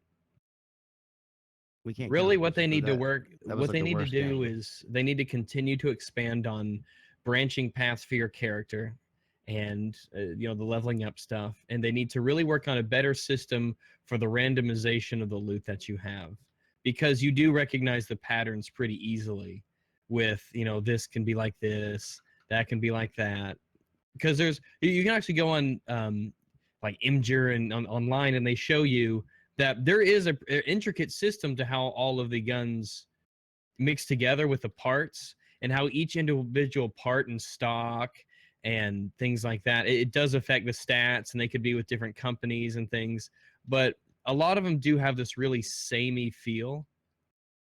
And in a lot of ways, I almost want to say that Borderlands 1 had better weapon variety. You think? Well, yeah, because in terms of sheer amount of guns, Borderlands 2's got more. But in terms of how those guns were interesting and Okay, usable, okay. Borderlands 1, I think, was arguably better. Okay, I see where you was going. I was trying to figure out where he's going with that because I was like going like because Borderlands 2 is like just loaded with weapons. Yeah, like they've got more weapons, but they're not as usable. and not necessarily as interesting either. A lot of them are like the what is it, the guns that you don't even reload, you just throw them away and get a new one. Yeah, The I TD forgot. war. I forgot what the names of them were, but I those actually I liked that. But I mean, that stuff's interesting. But if they give us a good cast of characters, if they give us good ways in order to kind of customize the characters that we have, like I know with I forget the siren, I forget her name, Maya. I mean, I liked how her branching paths were good between, you know, her abilities and her passive bonuses with elemental damage and things like that. Well, I like that, and that was good. I felt like I wanted to level up in that game because you could see some very real effects as your character got better and better. It wasn't just, and some abilities were like that, but for the most part, it wasn't just this boring, dull paint by number style RPG where, you know, now you do 5% more damage every rank, now you run 1% faster every rank, and you have to grind for these tiny, tiny little bonuses that, for the most part, don't really have much of an impact on how you play until you're, you know, 30 hours into the game or something, and you finally see a number get a little bit bigger, as opposed to having effects be much more noticeable and impactful. Now, would you be open to them either expanding the, like, say, Borderlands 3, if say we're just going to do Borderlands 3, with DLC, like a expansive DLC that would expand, like, say, like on Tiny Tina's storyline, or actually even maybe even creating a kind of like how they did the pre-sequel, but instead of creating a game that is part of the Borderlands 1, 2, 3 timeline, create like a side game um, that kind of like focused on the some of the individual different separate characters that you ran into on Borderlands 2. I have no preference in that regard. See, I would like to know. I would like to know more about some of the people that we ran into with Borderlands 2, like more of their backstory than what we got with just like Tiny the Tina brief was- introduction. Tiny Tina is like my favorite fucking character. She's fucking crazy.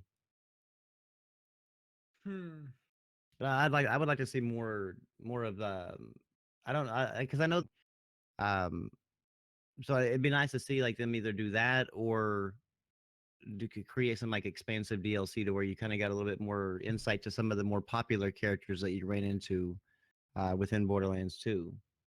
They were like kind of more helpful, but they were also a bad guy at the same time. Yeah. But I'd like to get a little bit more of their backstory. I think that could be good for like maybe a DLC for a Borderlands 3 or even. Yeah. I don't. I never.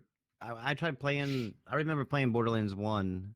Um, and I mean, I played it, but I didn't. It wasn't like one that I really like. Was like, oh, I love this game. And just like a kind of like how Assassin's Creed Revelations. You know, it wasn't part of the timeline, but it was.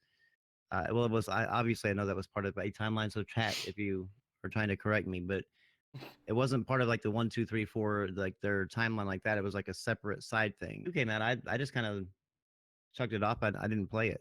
And then Borderlands: A Handsome Collection came out, and I bought it, of course, for the collection.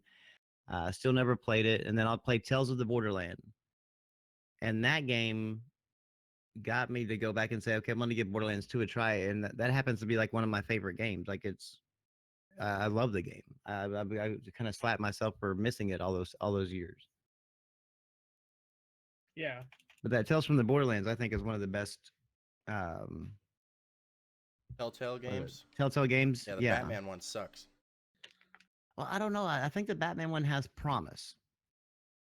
It definitely didn't start out strong. Like I will give you that, but I think it has promise going forward. Well, it's already on clearance at Walmart for $10. Yeah, I mean, yeah, it's like I said, it's not one that you're like, not like the Tales of the Borderlands, or one like where you're gonna be like, this is a great game or whatever. But I think it's building up to something, and that's kind of like what I've noticed with like Batman stuff or superhero stuff. Is like they don't just start off strong. It's kind of like a big arc that you go through. You know, like you start off slow and then kind of work your way to the big parts, the good parts. So I'm hoping that that's what happens with that, because I hope they don't fuck up Batman. Yeah. Yeah, it's like watching one of the, superhero or comic movies. Most of the time, you have to watch some boring shit before you get to see the action where they're the superhero. Yeah. Yeah, so I'm hoping that's what happens with the Batman Telltale, is that we'll eventually get to where we're all talking about it, like going, this is like one of the greatest Telltale games of all time, but because I mean we're talking about Batman here, Yeah. Batman all day. I love Batman. In fact, I'm actually wearing my Batman slippers that have like they're becoming like to where they can talk now because the fronts are ripping off or whatever, but I got refuse the to give same them up. ones you're talking about. Yeah.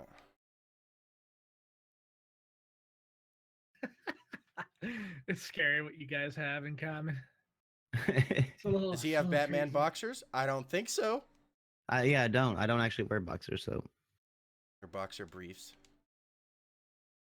Boxer briefs, tidy whities, Fuck grandpa tidy whities. underwear. Fuck tidy. yeah, we grew up, Grim.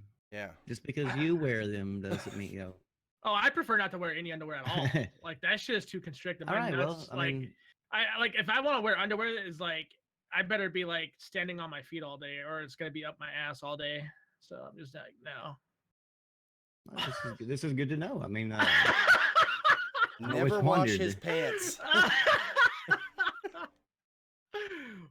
Fuck underwear. Seriously, it sucks. It sucks bad. Actually, I feel like strangling my penis every now and then, huh? Well, maybe you should get bigger ones or make yourself smaller. Both. Eh? Even with a bigger pair, like you get home, you take off your pants, and boxers all of a sudden look like a thong. What the fuck? Like, A lot of people find thongs sexy, Brim. oh, okay. Just like half front crack is what they call it. What else happened on Twitter? Let's see. We covered the Jack move thing. We did. Oh wait, we already covered that part too. Never mind. So yeah, go ahead. God of War voice actor. Oh yeah. Actually hinted at there. He thinks that the game will release this year. Now, I'm under the impression that like whenever I hear that, I'm thinking, dude, you're a voice actor.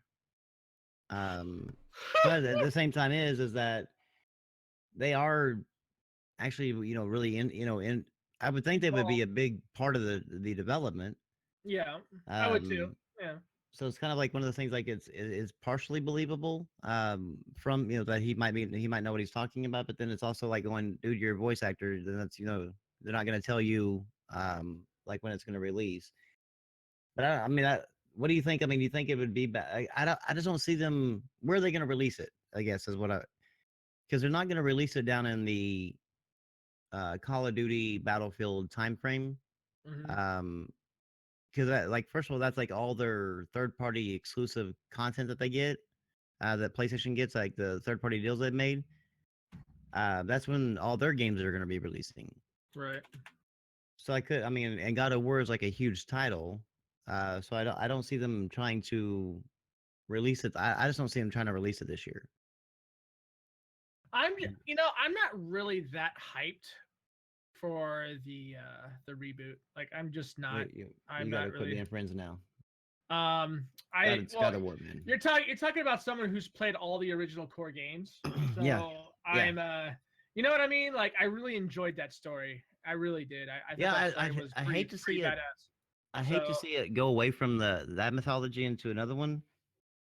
Right. But I'm kind of interested to see what like an open world art, like kind of it seemed like an open world RPG type thing. Is it gonna be open world?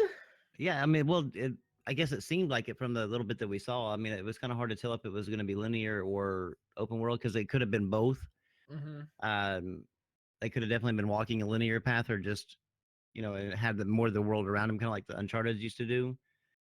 Yeah. But I'm hoping that I guess I'm just kind of maybe like hoping that it's going to be an open world RPG type thing, like a Horizon Zero Dawn type thing. Yeah. I don't. Will it be the same?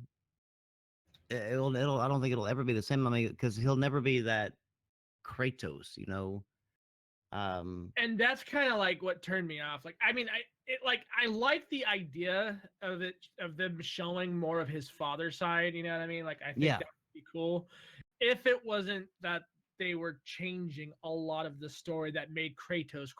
You know what I mean? Like, if I put it this way, if they marketed this game as a prequel, I would have been happy with that. I would have Yeah, been I okay. can- I I can would see- I would have been more accepting, even though like when his kid died, he was much younger than what he is in the game. Oh yeah. But I would have been able to accept that. I would have been okay. That's a little bit of a plot hole, but you know what? Fuck it. This is kind of cool. I would have been okay with it. This is a revamp. This is a reboot. So it's like, do I really want to see Kratos go soft? Like, I don't know, man. That's what it's kind of make. That's one of the things that is kind of bothering me because it seems like that. Obviously he seems tough in this, and like he seems like a badass, but in comparison to Kratos, he seems soft. Mm-hmm. And he doesn't seem like that he has that same rage that he had before. And I'm hoping that they can still capture that. That maybe what they were just showing was just like trying like the more cinematic portion of it, Mm-hmm. or the where you could get the really good looks of the thing. And I don't know. I'm just hoping that we're gonna get that core Kratos in there. Yeah, if they can work it in there, I might be more accepting of it. I hope they can, because I mean that's what made that series so fun. Yep. Man, because like his kills, man. Oh yeah. Boss kills were amazing. I think that was like one of my favorite things. Like you see him fucking rip the eyeballs out of a Yeah, Gorgon, and you or... never want to, like when that little circle or whatever popped up above the thing's head. You never wanted to like accidentally hit a button to like just hit him with your weapon. You Mhm. wanted to go there and hit that fucking button because you wanted to see what kind of kill that was going to happen. It was I hope they can still stick with something like that in there. I don't know how it's going to work out, but I'm interested in. I'm definitely going to be getting it. I thought it was kind of funny how his like son accidentally gets him in the shoulder. Yeah. That was kind of funny. I was like, okay, that could be good. That could be interesting. Let's see what happens. So I mean, do you think they're setting it up to where the son can take over the storyline? oh, That would be hard. That would be hard to take as a fan. Wouldn't that be the Yeah. logical, way to go so it can have more longevity? It would I be don't- logical in that way, but I mean, we're talking about Kratos, man. Kratos. I mean, that was like You're talking about a guy that had literally a fucking god sword jammed through his fucking chest, fell off a cliff, and lived. Like, I mean, I don't know. to now, yeah, to You know now what all I of a sudden, mean? like to make it to where he's gonna die and get old and die, and then his son's. Yeah, it'd be hard for me to play. I mean, I would probably buy it just because of I want to see where the story goes, but at the same time, it would be hard to play it as a God of War, Mm-hmm. because it wouldn't even be nothing the same of being able to play as the son. I mean, logically, yes, you are correct. That would be I mean, where they're headed. Uncharted's gonna have to do kind of the same thing. I mean, he doesn't have a son, but I don't think Uncharted is actually going to. I could be wrong, but I really think that Naughty Dog is going to move on with Last of Us and a different game. Unless Lost Legacy, I think is what it's called, with Chloe and whatever that other girl's name is. If that actually does really well, um, then they might do like an Uncharted with like say Chloe as a lead. But I still don't know how I'd feel about that. I mean, because I like Chloe. I mean, I like her. But playing her as a lead in an Uncharted game would be Just feel another gamer weird. who hates women. Yeah, yeah. You're such a monster. No, if there was that's a female that you don't mind playing because it's that, especially with it being in third person, because they always create her with like one of the best looking asses in gaming. Such a misogynist. Oh yeah, they're not just You objects, Rambo. misogynistic fuck. You guys are a bunch of assholes. Like, I don't know. Like, you can never win with like these people. But now, I mean, just so everybody knows, we're going back to the science. We're going to go back to our science segment. But the new science channel or I guess Twitter handle has actually tweeted out an article that said staring at boobs may give a boost to male lifespans. Excellent. Oh hell yeah! that is I'm gonna live forever. So, yeah, I mean, like at this point, I think I'm gonna be like a vampire. Well, from what you've told me, you should be like. Yeah, but I mean, yeah, I mean, it's Rambo gonna be never dies. the way this thing is, if this is actually true, this is going to like send the feminists like. No, what they're gonna say is, "See, men need us." Oh well, yeah, I guess in that. Then, Yeah, you're right. You're right. They're Good weak call. without us. Yeah. So it says that true. in the study, life expectancy increased by 3 to 8 years in the group who reported more orgasms. Oh, okay. Here's the study. Like stare at boobs. And more than 40% of those with high blood pressure followed their medication plan compared to 36%. But apparently, I guess 37% actually, I guess, found benefit. I guess they determined there was some sort of benefit from them staring at boobs. The second plan is to have a lot of sex and then get married. Well, that's kind of funny. They put have a lot of sex before you get married. It's And like, then no, have, they had it right. It's all right. yeah, it's just kind of funny that like they just like basically point out exactly how it's going to happen. Stare at boobs, have sex, get married, have kids, and be responsible, and get a dad bod. This is how. Dad bod. Yeah, this is how. The dad bod is built for comfort. Yeah, pretty much. Holy shit! Then I'm a vampire too, Rambo. Yeah, I mean, Well, and you know what, Shane? According to you and how, like what you tell us about your marriage, dude, you're gonna live forever. It's not my fault. She's a nymph. That's a good thing. You're gonna live forever, bro. All that sex you be having, fuck, you're set. so if y'all don't, if y'all listening in the thing don't like me or Shane, or y'all are gonna be stuck with us for a long damn time. Fuck yeah. Science has proven this. Yes, absolutely. Look at the blinking turtle on the stream. It's pretty cool. Okay, you put a damn turtle on there. From time to time.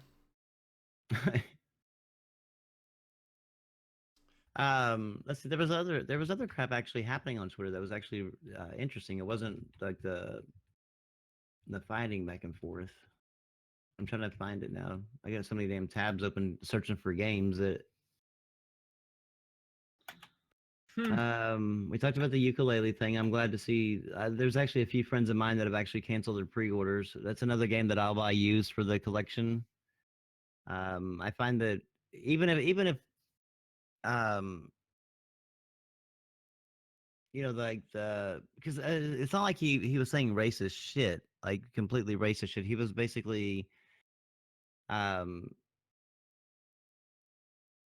I get he was kind of speaking a lot of factual information, but without actually having the facts to back it up. So he's kind of speaking He at the said he time. worded things extremely poorly. Yes, yes.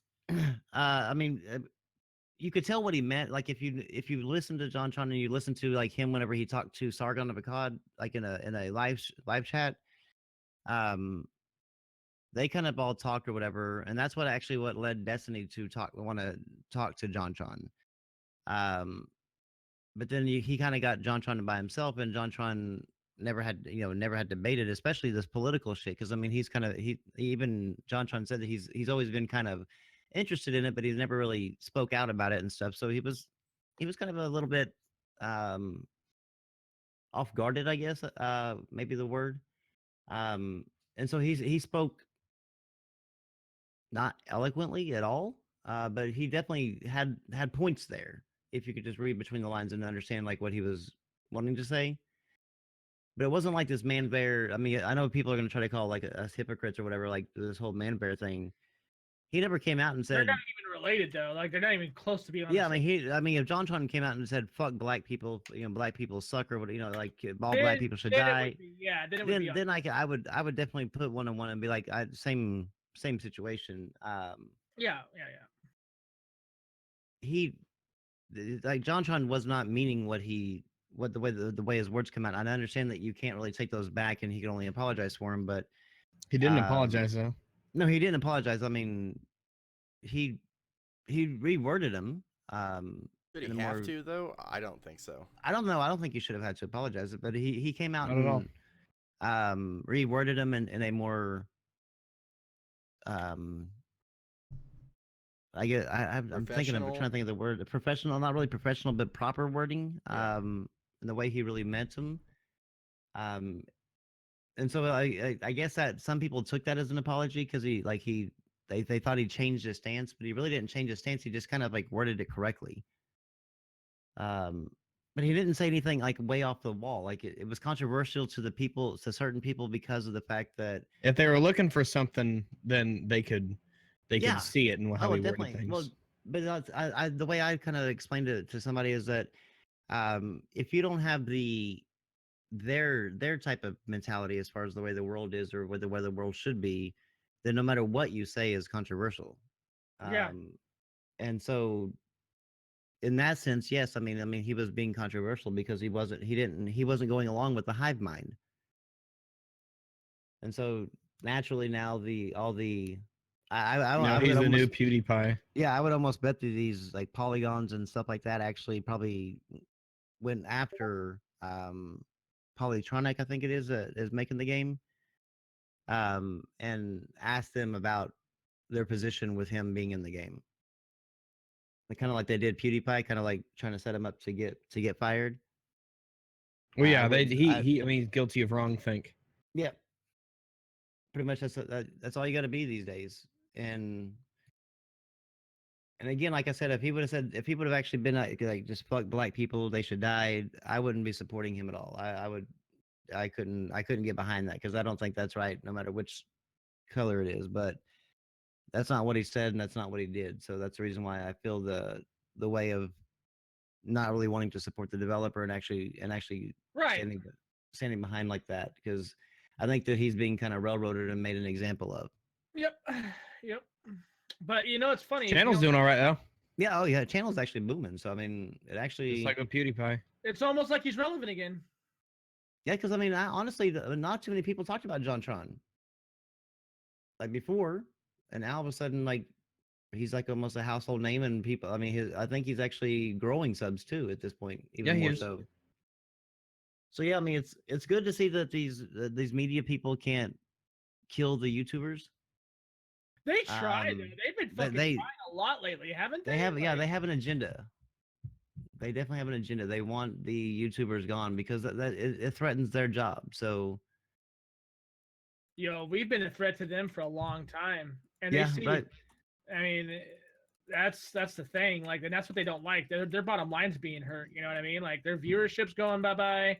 The viewerships are getting younger for them and losing interest in them, so they have to do everything they can to keep their fucking ratings. And well, calling out YouTubers for stupid shit seems to be the thing that's punching their ticket right now. Well, yeah, because I mean the people that they lost their viewership to people going to YouTube watching videos there. So naturally, going after the people that they're watching is going to make these people actually click on that link to go, what are you saying about my favorite YouTuber or whatever. But right now I forgot who said it. I was listening to a live stream, but it's not really a matter of if the gaming media is going to be gone. It's just a matter of when, because they're pretty much already like done. They're just hanging on to whatever thread they can right now to hang around for a little bit. But they are leaving for sure, because like nobody even takes them seriously anymore. No. And did you see Polygon? Oh yeah, they want to make a YouTube page, right? Yeah, Polygon is actually, and I know you're gonna love this one, Rags. Polygon is actually they're looking for a video producer. They are going to start making YouTube videos. They haven't yet? They don't have like a YouTube channel? They do, but I mean, I think that this is more directed towards what they have been like, kind of how their articles have been lately. Bullshit. Yeah. So I mean, I think it's going to be like BuzzFeed 2.0 or MTV 2.0. Because it seems like their Polygon channel that they have now kind of just, I guess, basically touches the topics on the articles. But I think this one's actually going to be a dedicated channel. From the way that job application or whatever that little thing that they tweeted out read, there's more of like a actual channel to where they're going to be creating content, like not just like basically reading off their top news headlines or whatever. Fucking A. So that's going to be very interesting because Polygon is, oh, They're bad, man. Polygon sucks. yeah, they're terrible. I mean, And they are insane, They out of didn't touch used to. people. They didn't used to yeah. be, but I don't know, man. Like they've fallen. They have truly fallen from where they once came. they used to actually be a pretty prominent Yeah. gaming site. Like that's I where agree. But I used to go to them a lot. then again, once upon a time, Kotaku was pretty good too. And you see where that's at.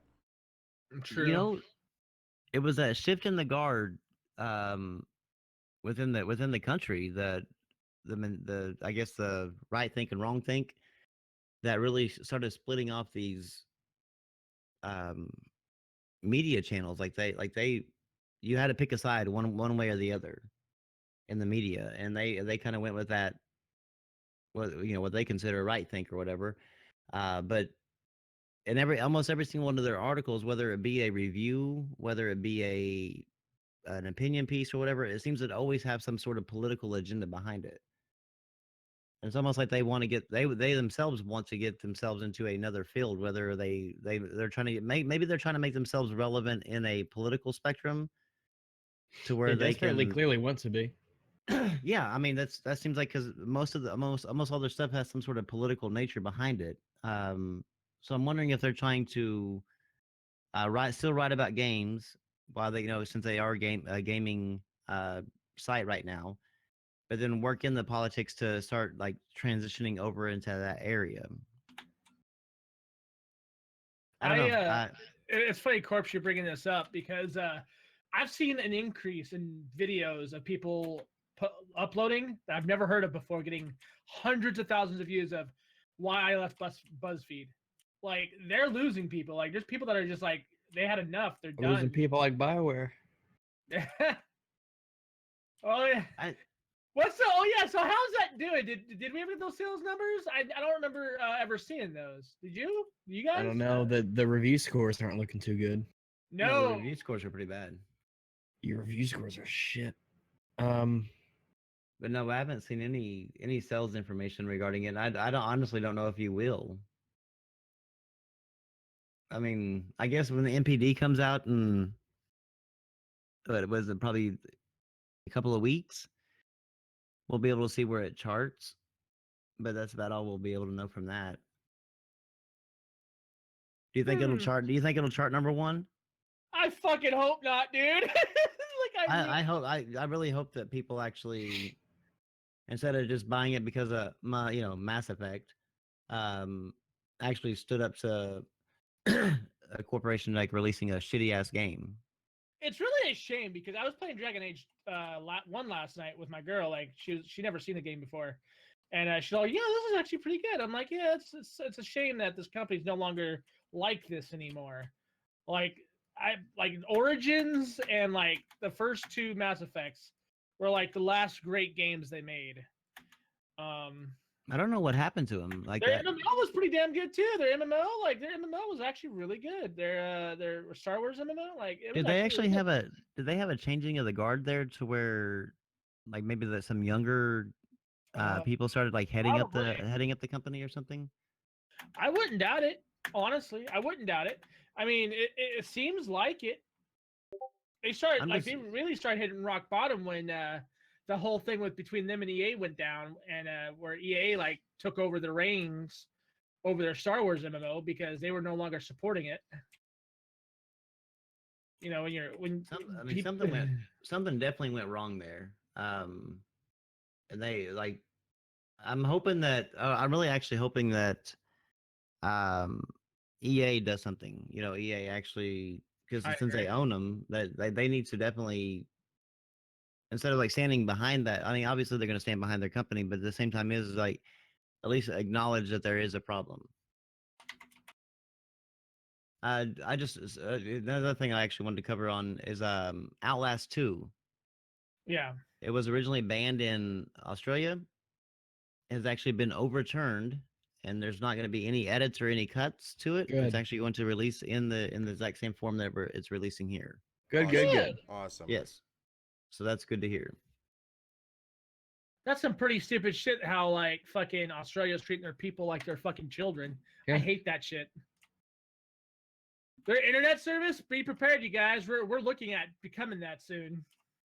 With the way shit's Oh, what do you going. know? 13 seconds ago, Ian Miles Chung just tweeted that. We Oh. tweeted what? Australian politician got a game unbanned after he pled for the game's case to Parliament. Oh, well, that's kind of funny because I just And actually. guess what? It was a liberal Democrat. Oh shit! Oh wow. Maybe Actually- maybe it's actual liberalism, not this weird It might actually be modern liberalism over there. bullshit. But actually, it was kind of funny because when you said In Miles Chung, I actually had scrolled down and was the next person on my list here.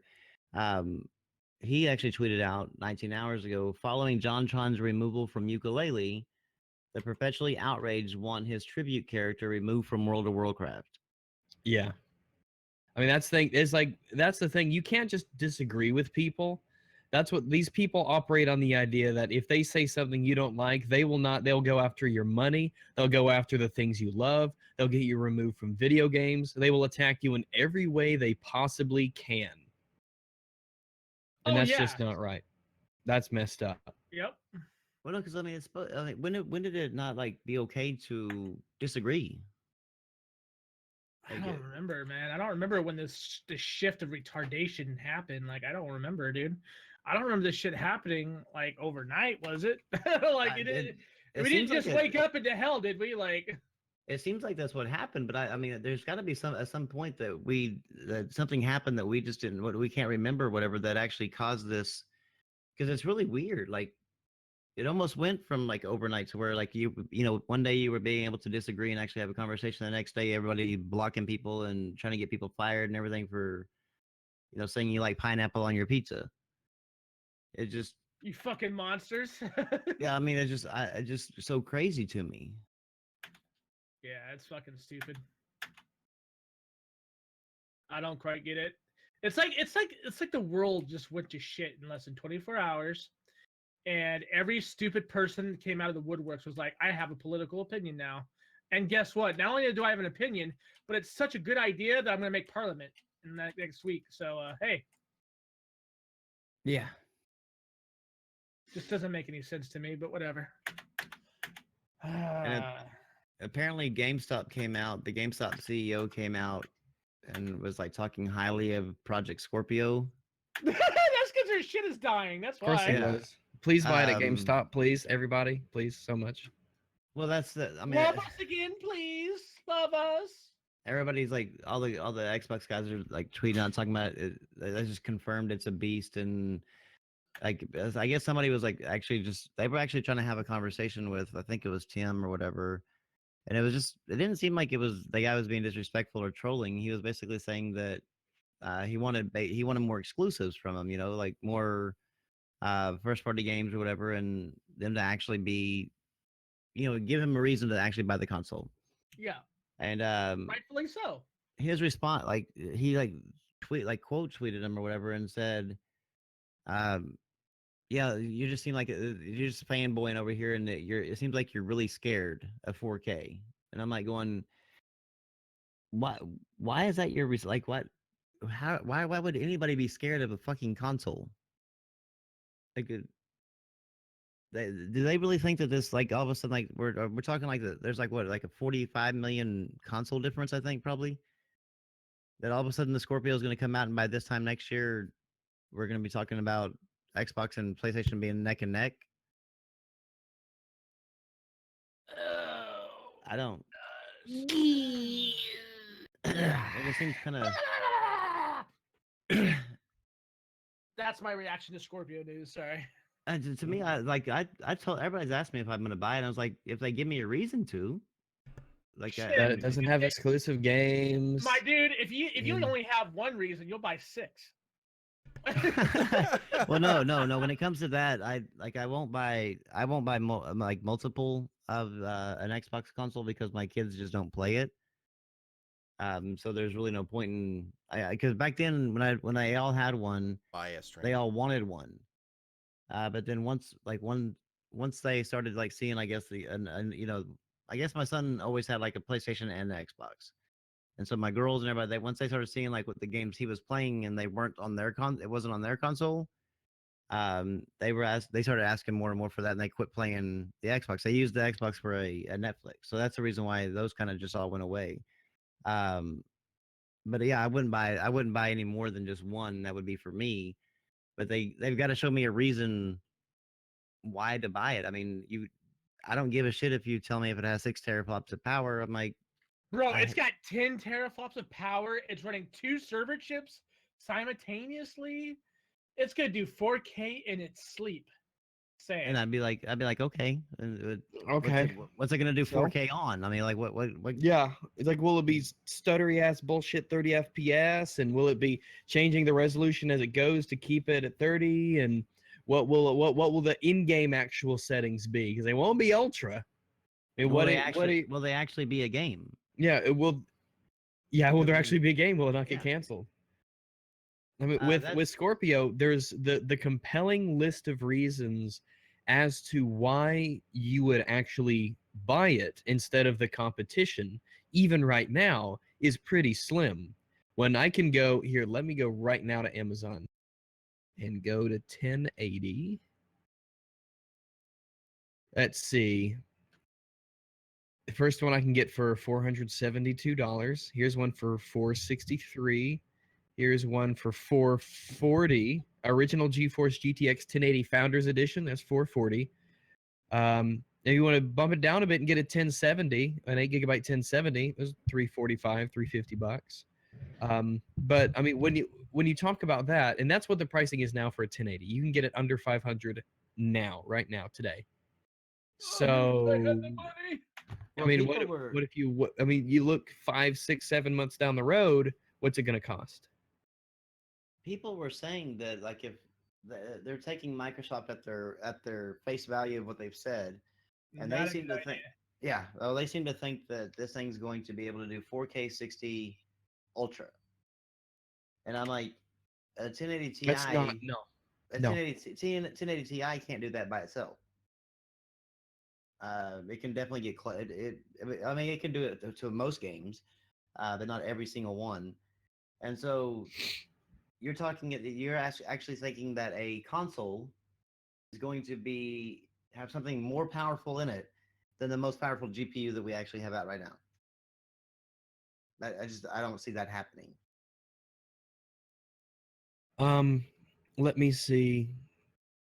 At 4K, GTX 1080 Ti averaged over 40 FPS in Metro last night. Tomb Raider was over 60. Hitman over 70.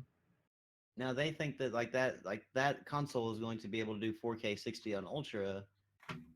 No way. There's not a single way. I mean, dude, even like the TI is gonna have issues trying that shit. Yeah, that's what I was saying. Is like the TI can't even do it, and like you can't tell me that the Scorpio is going to have a more powerful GPU than the 1080 Ti. AMD doesn't even have a GPU that can actually compare to the 1080 Ti. I love my Xbox, man, but Jesus Christ, not even I could like go full retard like that. And I'm definitely glad that the console is going to get more powerful, because I think that consoles need to get more powerful. But man, like, use some common sense with people. Like you should just be able to figure out like it's still going to be behind PC no matter what, unless you go into like a Steam box type console. Yeah. Where you can you get to control it. But yeah, that I don't know. I mean, to me, it seems like I would just be happy if I was an Xbox gamer or whatever, that I was getting a better system than my Xbox One S or my Xbox One that I had, that I was actually going to be able to play, to quit hearing about 900p and all these, frame rate issues and shit like that. And I would be happy just to be able to get a better system. I wouldn't be like so stuck on this 4K 60 Ultra, because man, you are going to be seriously disappointed.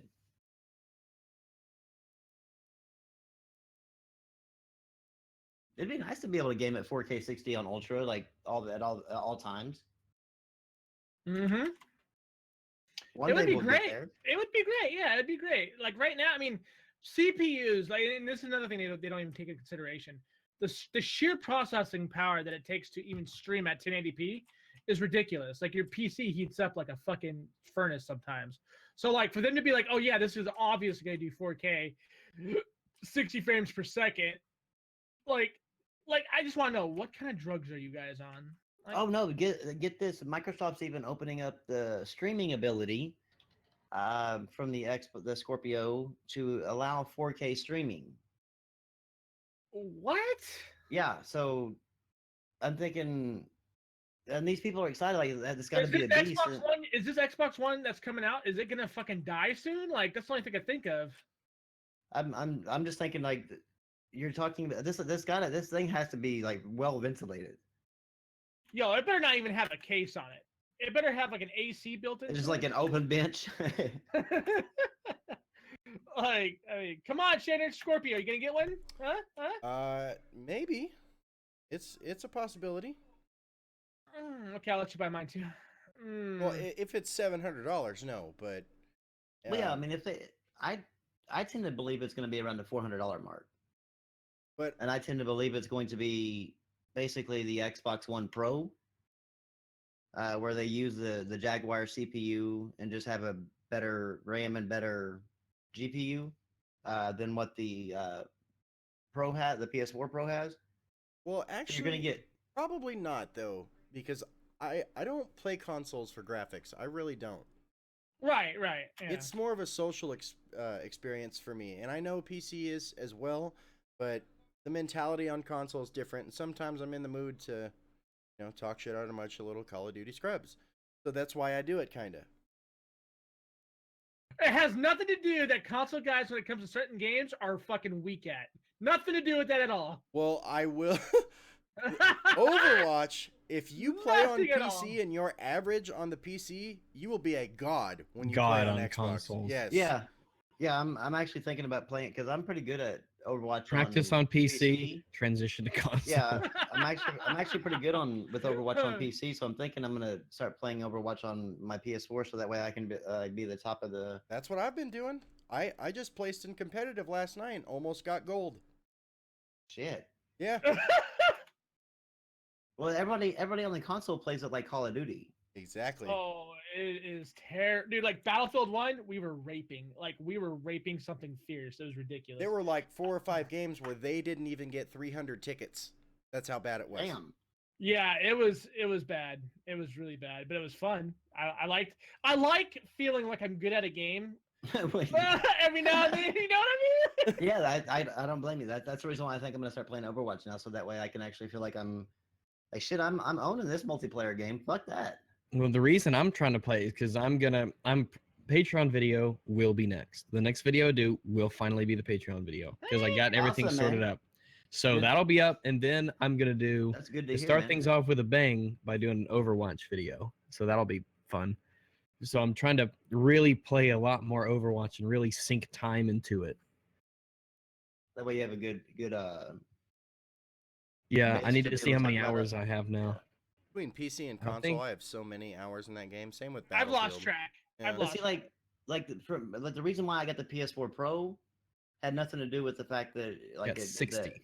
they did the 1800p and shit like that. It had nothing to do with like the resolution and stuff of it. But once they announced that boost mode, that's what made me decide to get it because then it increased my frame rate. So if for me to like obviously now since I don't own an Xbox console anymore, I'm not gonna go backwards and like buy a Xbox One S. If I did buy a console or an Xbox, but if I had an Xbox One S, the only reason I would actually buy a Scorpio is if that Scorpio showed me that I could get 50, at a game I was getting 25 frames per second, I was able to get 50 or something, then I would say, okay, well that's worth it to me. Yeah. But I'll I wouldn't buy give a one when I shit have about the to. whole 4K part. Yeah, when I have to buy one where like they make no more games for the standard Xbox One, then I'll buy one. That's what? So, I was just gonna say that reminds me. I am gonna be 100% digital with Xbox One. I'm gonna be trading in all my physical shit because I don't. Oh, need it. nice. Yeah. I'm 100% digital. I like it. It's nice. I don't have to worry about a disc getting scratched because I played too long or melt I did because that. the heat decided it was going to fucking eat my disc. I did that. Like I said, in the first 2 years, I like did the whole worldwide releases for PS4 and Xbox One, and I decided my son wanted to play. Everybody was wanting to play my games, and I was like, "Fuck it, I'm just gonna buy digital, and I'll just game share across the house." And so I traded. I couldn't trade in the Japanese ones and stuff like that. So I took all the ones that I could trade into GameStop, and they were having like that 50% extra credit crap, and they were freaking out because like I had like we were just bags and bags and bags of games for them to go through. Ended up, I think, walking out of there with close to like $3,000 or $4,000 in Damn. gift cards, and I just walked home and I drove home or whatever, and it's like just started. First of all, do you know what it's like to actually scratch off that many fucking cards and enter that many fucking codes? I hope I never do. That was like the worst fucking feeling. I was so happy. I was like, oh, I'm gonna get to buy all these games digital, and everybody gets to play them. I'm cool. And then I got to start like scratching all these things off and typing in, and I was like, fuck this, man. This is bullshit. I should just skip the fucking games. I was so pissed because that's so tedious. Had to shower afterwards because you had all that silver dust Yes, from it the was fucking just cards all over you. everywhere. But I mean, I was able to buy those, and ever since then, I kind of just stuck digital on Xbox One, like totally. And I actually like that better. I mean, I like the idea of being able to download your game and then basically not even have to worry about, just turn it on, go to a game and start it. But then again, I also have that like collector in me, which is the reason why I have the collection. So Like comics, like I do. It's way easier. comics, I And don't know. cheaper, way never- cheaper. I never got into comics, man. I just If you, You love Batman, uneducated fuck. never. I've never read a single superhero comic. oh, You shit. have issues in life. Me and Rambo are gonna have baby battles because if you guys watched his latest video, he set his granddaughter on top of his game collection and said it's the world's largest and cutest PlayStation 4 physical game collection. Well, like Brim said, Undeniable. he's 100% digital with the Xbox One, so am I. So I'm gonna hook my Xbox One up to my big screen TV, put my game collection on the screen, and hold my 10-month-old baby in front of it and do the exact same thing. I told my wife I was like, my granddaughter's gonna be in every one of my thumbnails from now on. They're Yo, fuck that shit, Shane. You know what I'm gonna do? I'm gonna crochet her. Profiteering off of children. I'm gonna crochet Yeah. her ass a fucking like onesie. There you go. There you go. With the You need to do Xbox that. You need to logo on actually- the stomach. You need to do a video of that, like if you actually crocheting it too, like the process, because we want to see you actually crochet something. How about no? I tried to knit one time and I bent the needle, and apparently that's pretty hard to do, and you're not supposed to do that. How the fuck? Wait, those are the ones with the I have strong big, man hands. those big fat needles, right? Yeah, How the hell did you do I that? don't know. Don't ever drink and ask your mother-in-law to teach you how to knit. It doesn't work. Whenever I Mom, teach me how to knit. I see people doing that, and I'm just like, yeah, no, I'll just buy my shit. Like that's just like too much fucking work.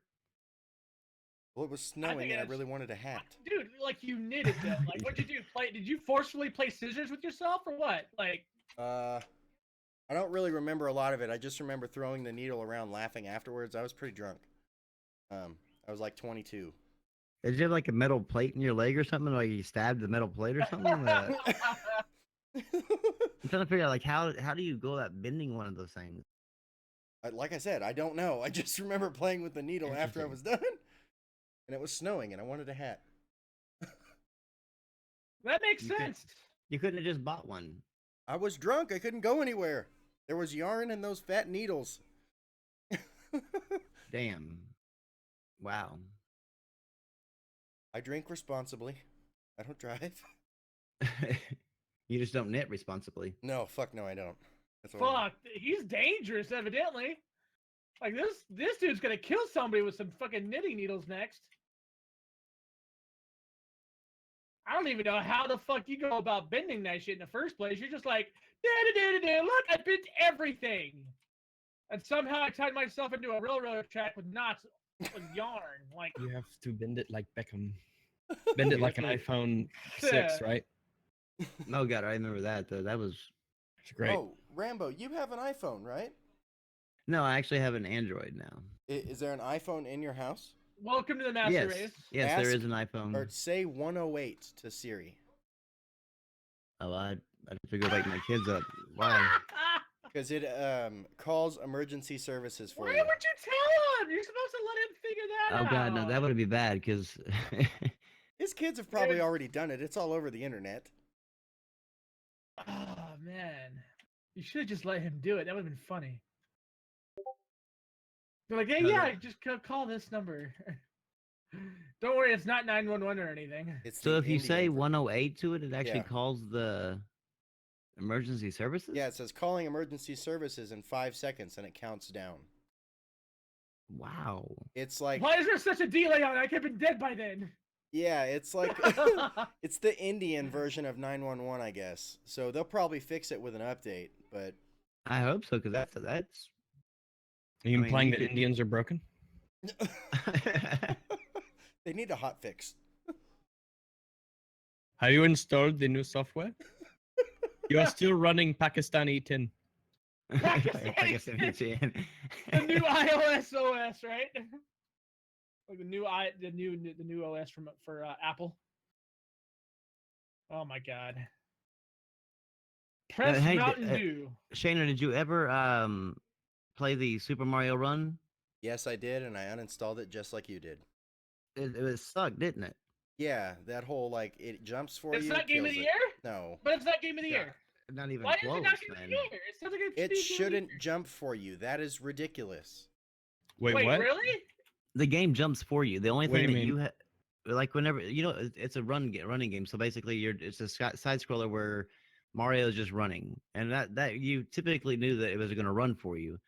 But if the only time you actually ever have to touch the screen is if you have to do a big jump. Any of the little jumps, like an enemy that comes, like one of the little turtles or whatever, Mario just automatically on its own just jumps over the guy.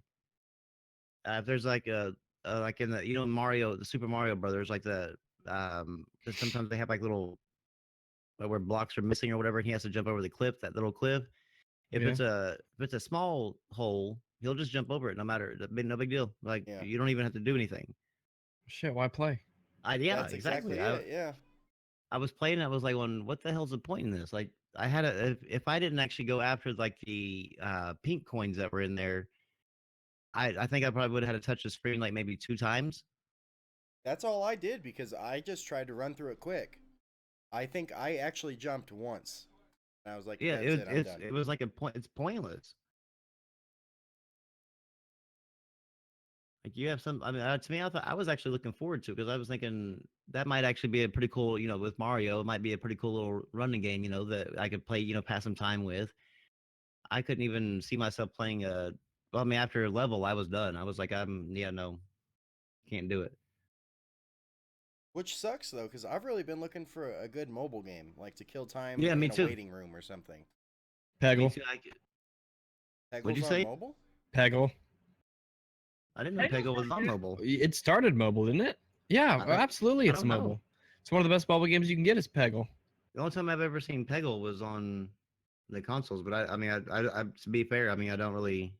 I Go always searching thought it through was my funny store. on the consoles. It seemed more like a mobile game. Yeah. Huh. So it's called Peggle Blast. No, as far as I know, it's just called Peggle. Pretty fun game. Oh, the only thing, whenever I pull up Peggle, the only thing I get is Peggle Blast in my Android. It might be just what it's named in Android Maybe. because it still Either has way- that horse and stuff in it. So Yeah, that was one of those games that like Grimpachi a while back tried to get me to play, and I was like, that looks fucking stupid. And I ended up playing it. I got Oh, addicted it's so to it. good. I was like, fuck. you can get addicted to it like really easy. Dude, I still play Pac-Man. Because when it was on the Xbox, I think they gave it for games with gold one time, and I was like, I downloaded and I never looked at it again. I was always thinking that's some cheesy ass game. And then I just happened to like one day just was like fucking looking for something to play. I clicked on it, and I think I spent like 2 or 3 hours on it. Yeah. Like something I gotta get off this. Something it's like walking through your house, and Shayner might know what I'm talking about here. And your kids have like the Disney Channel on. Oh, There's I some hate sort of that. like hypnotizing thing coming out of the TV screen when the Disney Channel's on. Yep. Because you can be in the middle of whatever you're doing, like something important, and you're all of a sudden you just find yourself stuck there for 3 or 4 hours watching whatever the fuck your kids are watching. You might be It's trying called to a put out. musical. You might be trying to put out a small kitchen fire, and if Doc McStuffins is on, good luck. Yeah, you're just like, what? Huh? What?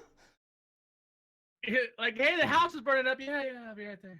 Yeah, you're like I always like start out like, why are y'all watching this stupid shit? And then like 3 hours later, I'm sitting there going, okay, now what is she doing? Like, why is she? Like I have questions that need to be answered. Yeah. I don't know what it is. I think there's got to be some sort of like hypnotizing thing coming out of the screen on the Disney Channel. Dude, you know Mickey Mouse is like got something to do with that shit. I'm telling you, there's he's like there's Oh boy. like if you play the show backwards, it probably says some sort of thing in Satanese. yeah. Satanese. Those kids that kill their parents. Burn your house down. Your mother's a bitch. Kill her in her sleep. Your mother's a bitch. Assert your dominance. Destroy her. Fucking hell. Oh, hey. Oh, welcome back to Hannah Montana. Like Jesus. Excuse me, sir. Hannah Montana is no longer a show. That's true. Yeah. Now she's Yeah. just Porn star? I wouldn't I'd give her time. I'm sure she will be. Give it the. Did grow her hair back out. She looks like Hannah Montana again. Oh, she did grow her hair out? Yeah. I haven't seen her in a while. It's because she stopped showing her tits and doing drugs in public. So, irrelevant. Oh, now. she did? She's maybe starting to maybe grow up a little bit? Kinda, yeah. She does her drugs behind closed doors and has clothes on when she leaves. I mean, that's a start. Well, we all gotta start somewhere in life, right, boys? Yeah, I mean, I'm not gonna fault her for that. At least she's starting somewhere. That sounds legit. Yeah, that sounds good. Trying to work on life, all that good stuff. Good stuff. It's just a shame to see I think that's what happens with these kid stars that become like real famous young. Yeah, definitely. I think it's like one of those catch The 22s. parents, and the parents are like some of the worst offenders too. Like they. Oh don't yeah, even, well the parents are the ones pushing them into it. Yeah. Ariana Well, like- Grande's next. Oh boy. They're like, oh, you work for Disney? Don't worry, you'll be a crack whore by the time you hit 18. whatever happened to Hillary Duff? Yeah, that's the other person. Like Hillary Duff was like the girl before Hannah Montana, and she was like really big in movies and singing, and She then all of a sudden like she was just gone. She's not a crack horse. She had kids and is back on TV. Who? Hillary Duff. Oh yeah, Really? she's on that one family though, ain't she? Yeah. She's the mother, ain't she? Yep. And she's also I wouldn't say an accomplished singer, but she has a record or two. She's making ends meet. But I mean, I kind of actually like. She was like one of the few that started off young with the fame and stuff, and then actually handled her business correctly. Yeah. She I think what it was is like she saw everybody else around her, like the people that she was acting with and her friends all going down in that fucking dark path. So she probably just looked at that and was like, I don't want to end up like that. Fuck that. Probably gave her the motivation to not do it. I mean, fucking hell, man. Lindsay Lohan used to be on the Disney Channel. Y'all know how that ended up. Shooting porn in the back of a Mexican restaurant that no one's ever heard of. Yeah. We've been going for a while. It's been about 2.5 hours. As I haven't even noticed. It's been fun. Pretty good, yeah. It's nice not disconnecting, Oh yeah, but hey, while everybody's on here, the guy that bought my 980 Ti is Yeah. actually having problems. What problem? He's not having problems like with the 980 Ti. He's still having stuttering issues and stuff like that. Stuttering with some issues. What do you mean? like with some of the games, I guess it's like it's not a smooth frame rates. I don't know that. I don't know. And so, I was going to tell you like what his CPU is, because he was thinking somebody told him that if he just got himself a SSD instead of the HDD, that it would fix it because it would relieve some of the stress on his 8 GB of RAM. And I was like, nah, I don't think that's right. But I've never heard that. yeah, I was like, true. I've never heard Is he trying to play Ultra on that 8 GB of RAM? I think he's trying to. I don't know if he's trying to play Ultra 9. He didn't say what settings he was using, but I'm told him that he needs to at least upgrade the RAM to 16 Yeah. at the. I mean, just go ahead and get that. It's not what that. What game is this? Right. Well, he's Division's 1, which he was kind of weird. He ran the test on Division, and it ran at a smooth 60 frames per second. But then when he played it, it stuttered. What So it's kind of weird CPU because usually does he have? the CPU that he's using, I'll tell you, is a Intel i5 4440 3.1 gigahertz quad core processor. You don't think that's bottlenecking, or the 980 Ti would be bottlenecking the i5, would you, Brim? Could. See, that's what I was kind of thinking, possibly that he might want to try to Which upgrade i5 his does he have? CPU. Tell him to ask 44 Tom's Hardware. 4440. It very well could be. It very well could be. So you said tell him to ask Tom's Hardware? Yeah. Yeah, that's a good way to go. Yeah. Okay. But That's what I'll tell RAM him that. settings and maybe a bottleneck is what I tell him. Yeah, so I was thinking that if he could just like upgrade his CPU and the RAM, he'd probably be fine with that because that was my only guess that it could possibly be was either the RAM or the CPU causing the problems. Yeah. Because we both ran the test because well, I ran the test and then I recorded the test out of it and I just uploaded to YouTube privately for him. The same night he watched it the same night, and I mean it ran perfectly fine here at my house. And so, but I have an i7, so Mm-hmm. and 32 gigabytes of RAM. So I mean I mean, would it be DDR3? I mean, DDR3 shouldn't be causing any problems, should it? No. I was say No. because the DDR3 is still relevant, pretty like. Yeah, the Division's also kind of a touchy game, though. Yeah, I mean, I know that it has its share of problems, but isn't that also kind of like not? I wouldn't say CPU intensive, but I mean, isn't it kind of still heavy on the CPU as well? The bottleneck would be, yeah. Yeah. No, I mean, as far as the game, I mean, the game, like, just even with, like, I say on my rig, it would still push my CPU, even though it's, it's running off my GPU mainly, that it was still the portion that pushed my CPU would still be pushing it pretty good, right? Yeah, it's a Mhm. large That's open what I world remember. game, yeah. Yeah, that's what I heard is that I remember hearing is that was a kind of like one of the games that kind of pushed both. Hmm. Has he tried any other games?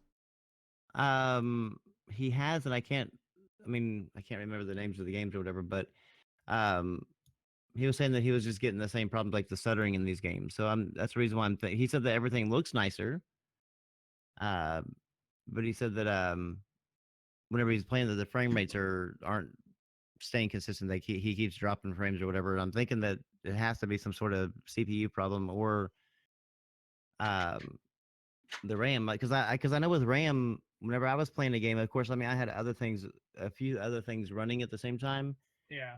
but I would always get around 8 or 9 gigabytes of RAM being used, and so I mean if he's only running 8, he would have to be running just the game, um, or he would basically be almost topping out his RAM altogether. Yeah. Hmm. But I've never heard of the whole SSD like helping your RAM out. That was news to me whenever he told me that. I was like, I The don't know about. SSD might take some of the stutters out just because it's a solid state, not Yeah, a I mean, it would. spinning I mean, drive, yeah, it would.